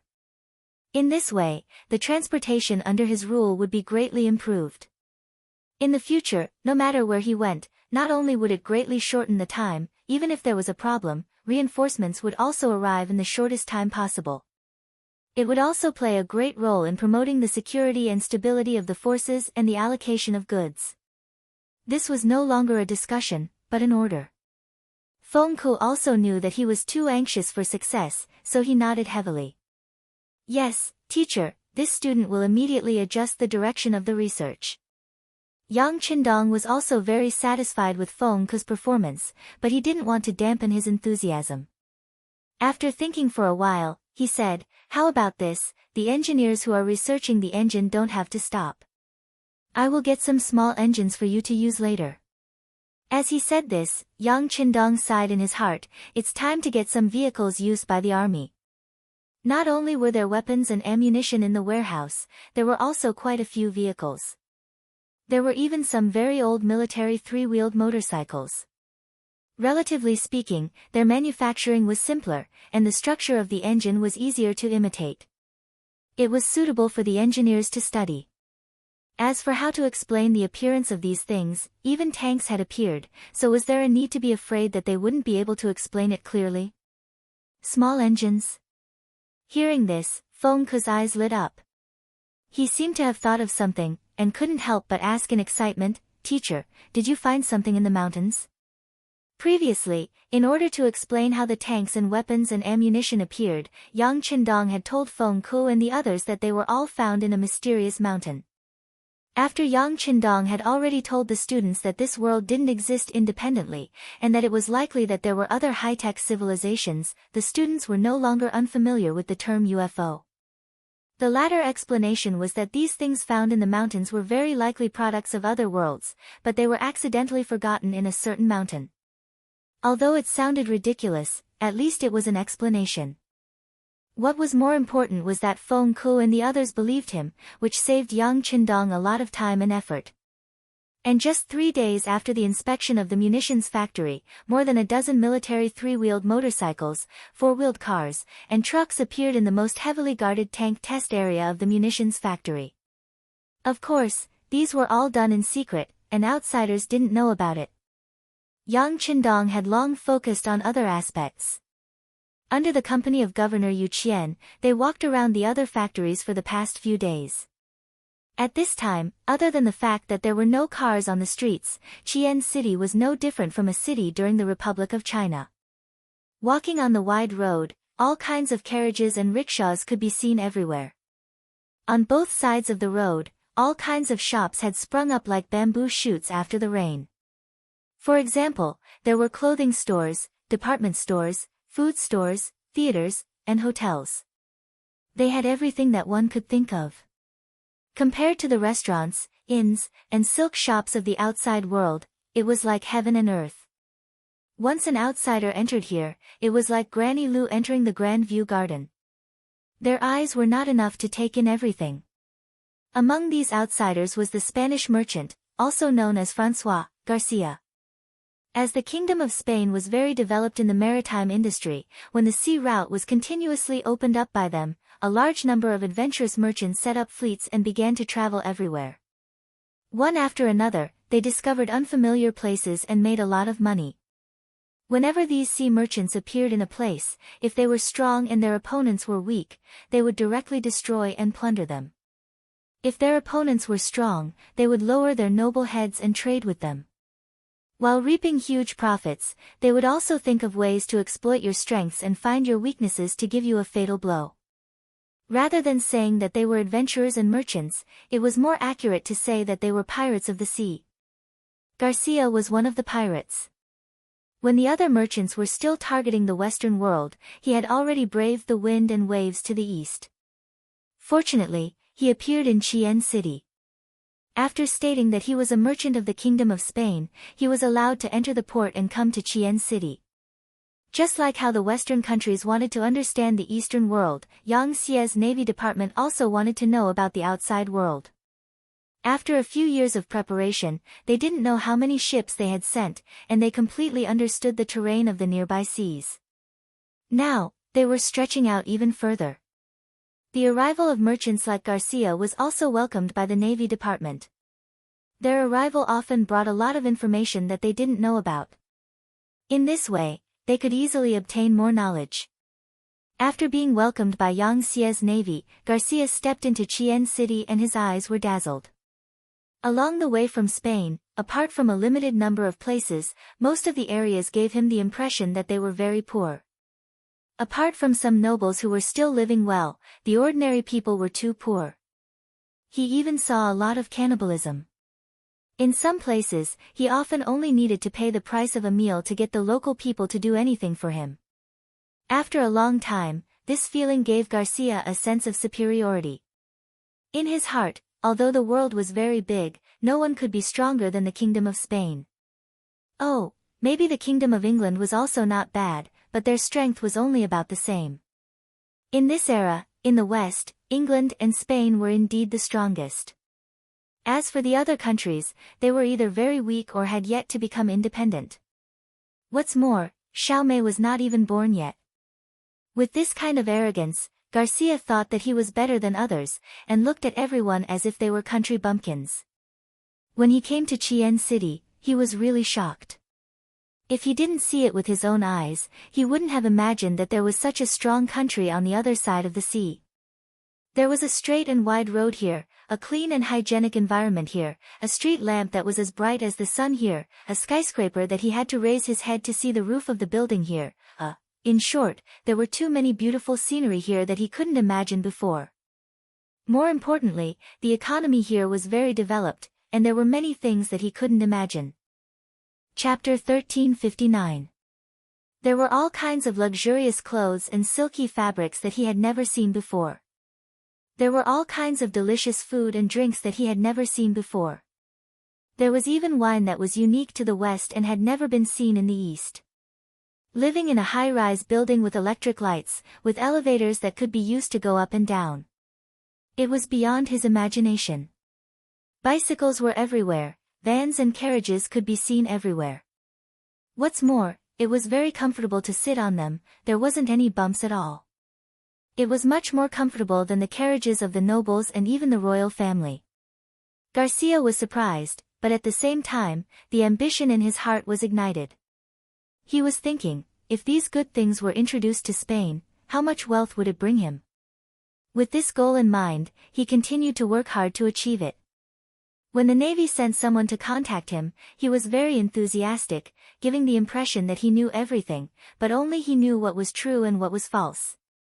While gaining the friendship of the Navy, he also used the gold and silver he brought with him to go shopping in Resin City. At this time, the porcelain, tea, and silk that were praised by the West were no longer his goal. In his opinion, although these things were precious, as long as he had money, they could be bought. What he wanted the most now was something that only Resin City had, something that didn't exist in the outside world. For example, high-quality firearms and artillery that didn't seem to be large in size, but could exert great power. Naturally, it would be extremely difficult to take away such things. What he wanted was not the finished product, but the manufacturing blueprints. With these things, if he had enough raw materials, he didn't know how many finished products he could make. Recently, railed vehicles began to appear in Resin City, which made Garcia's eyes light up. He sent his most capable assistant, Anthony, to find a way to get the blueprints of the railed vehicles, and then he was ready to leave. After a few days of hard work, he had already obtained a bicycle, a military telescope, and the blueprints for a rocket launcher. With just these, he believed that he would be able to sell them for a sky-high price when he returned to his country. Then, he would think of a way to come back again. At that time, with enough gold and silver, his goal would be even greater. Sooner or later, he would take away all the good things in Crimson City. Then, he would use this spear to attack the shield. At that time, it would be possible for him to become the Crimson City Lord. This was a great goal. Although it was difficult, Garcia was determined to do his best to achieve it. He was also looking forward to that day. It was located in a roadside coffee shop, which was also a new thing recently. Because of the elegant environment, it gradually replaced some tea houses and became a new place that many fashionable people were willing to visit. Garcia chose a corner that few people paid attention to. From here, he could easily see everything that happened in the coffee shop, but it was difficult for others to notice him.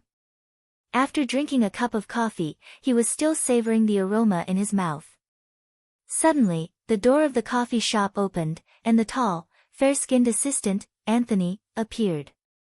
Accompanying him was a middle-aged man wearing a traditional Chinese suit.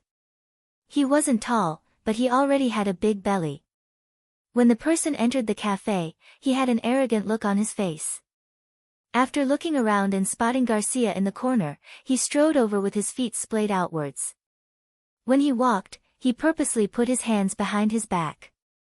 Fortunately, there were no other customers in the coffee shop at this time. Otherwise, it would be easy to recognize him as an official. The fat middle-aged man was indeed an official, and his position wasn't low.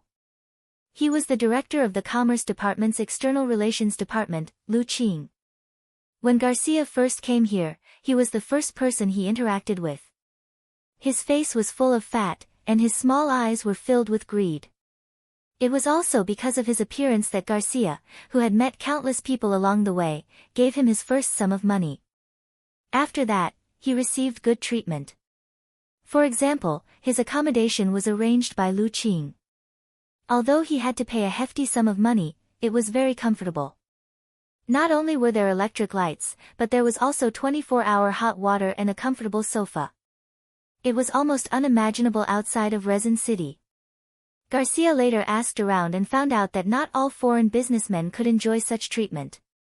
Some of them had electric lights, but they didn't have 24-hour hot water or a sofa. Based on this, he knew that the money was worth it. As a result, he continued to send money to Qing. After the two of them became familiar with each other, he got a lot of things that he wanted. When Garcia saw Qing sitting down in front of him, a flattering smile appeared on his face. Then, he said in broken Chinese, "Director Liu, thank you for taking the time out of your busy schedule." "Alright, you know I'm busy, so you don't have to be so courteous. Why don't you tell me what you want me to do here?" Qing said impatiently. Garcia, who had interacted with him many times, was confident that he knew Qing very well. This person was a greedy person who only cared about money. As long as the money was given, everything would be fine. Otherwise, he would immediately turn hostile. With a smile on his face, he gently took out a piece of banknote with the number 1000 written on it and placed it on the table. As soon as the banknote was taken out, Qing's impatient expression immediately became much better. He first looked around, and when he found that no one was paying attention to him, he chuckled and put the 1000 taels banknote into his pocket. Then, his tone became much friendlier. "Look, we are all old friends. How can I be so shameless?" Qing took the banknote and Garcia's expression became much happier. "Yes, I'm friends with Director Liu, so I need your help." Garcia leaned forward and whispered something in Qing's ear. Qing, who originally had a smile on his face, quickly changed his expression. His brows furrowed together before he shook his head and said, "That thing isn't easy to obtain." "Yes, I know it's not easy, but what kind of person is Director Liu? There's nothing in Crimson City that can stop you. How about this, get the blueprint and I'll pay you this much." Garcia said and extended a finger. This finger was not 1,000 taels, nor was it 10,000 taels, but 100,000 taels. Seeing this, Lu Qing was stunned at first, but he quickly shook his head. No, this is a serious matter. The blueprints of the railroad tracks are not so easy to obtain. In the middle, many people will be needed. This bit of silver is not enough. Garcia cursed Lu Qing's insatiable greed in his heart. However, when he thought of the value of this item and the benefits he would receive if he were to offer it to the King of Spain, he hardened his heart and extended another finger. That's all. I don't have much left from the silver I brought this time. With the price of 200,000 taels, Lu Qing finally smiled. Sure. 3 days. We'll make the deal here 3 days later. Okay. Garcia also knew that this item wasn't easy to get. It was all because of Lu Qing's ability that he could get it done in 3 days. Therefore, he happily nodded. Lu Qing left without even drinking a cup of coffee. To him, the coffee in this coffee shop wasn't bad, but it paled in comparison to the free coffee from the Department of Commerce. Not long after, Garcia and Anthony also left. Right after they left, the male waiter who was dozing off in the coffee shop suddenly opened his eyes. He immediately asked for leave from another waiter and strode out. No one knew that this waiter had another identity. He was an intelligence officer from the Security Bureau. His job as a waiter in the coffee shop was just a cover for his identity. After all, this was a high-class public place. There might be some private transactions happening here, so it was necessary to arrange for someone to be here. After leaving the coffee shop, this intelligence officer quickly went to the nearest intelligence station. He met with his team leader, Gu Qi, and told him about his findings and suspicions. From a certain point of view, the Security Bureau and the Central Intelligence Bureau were both part of the Yangtze's intelligence department. They were like the Great Ming's Imperial Guards and the Eastern Palace Guards. They had the responsibility of secretly monitoring hundreds of officials. Once they suspected someone, they could often arrest them without any evidence. They had a lot of power. After hearing his team members' report, Gu Qi didn't dare to be careless. This matter involved a director of the Department of Commerce, and there were even foreign businessmen involved. If he didn't handle it well, it would have a deep impact. The scope of this matter had exceeded his authority, so he had to report it. At first, Gu Qi found the deputy director, Dong Hui. Then, this matter was reported to Che Chao, the director of the Security Bureau in Qiqian City. Looking at the latest information on the desk, Che Chao waved his hand at Dong Hui and said, "I understand. Do what you need to do." Dong Hui knew that he had caught a big fish. He immediately retreated with a happy face. When there was no one in the office, Che Chao placed his hands in front of the telegraph on the table. After switching to a signal station, he began to report to the other side. The wired telephone was still being developed in the Academy of Sciences. It was said that it was about to succeed. Before this, the main leaders of the various departments used this simple transmitter to communicate. Although it was a bit troublesome, it was still much easier than walking out of the office to the destination.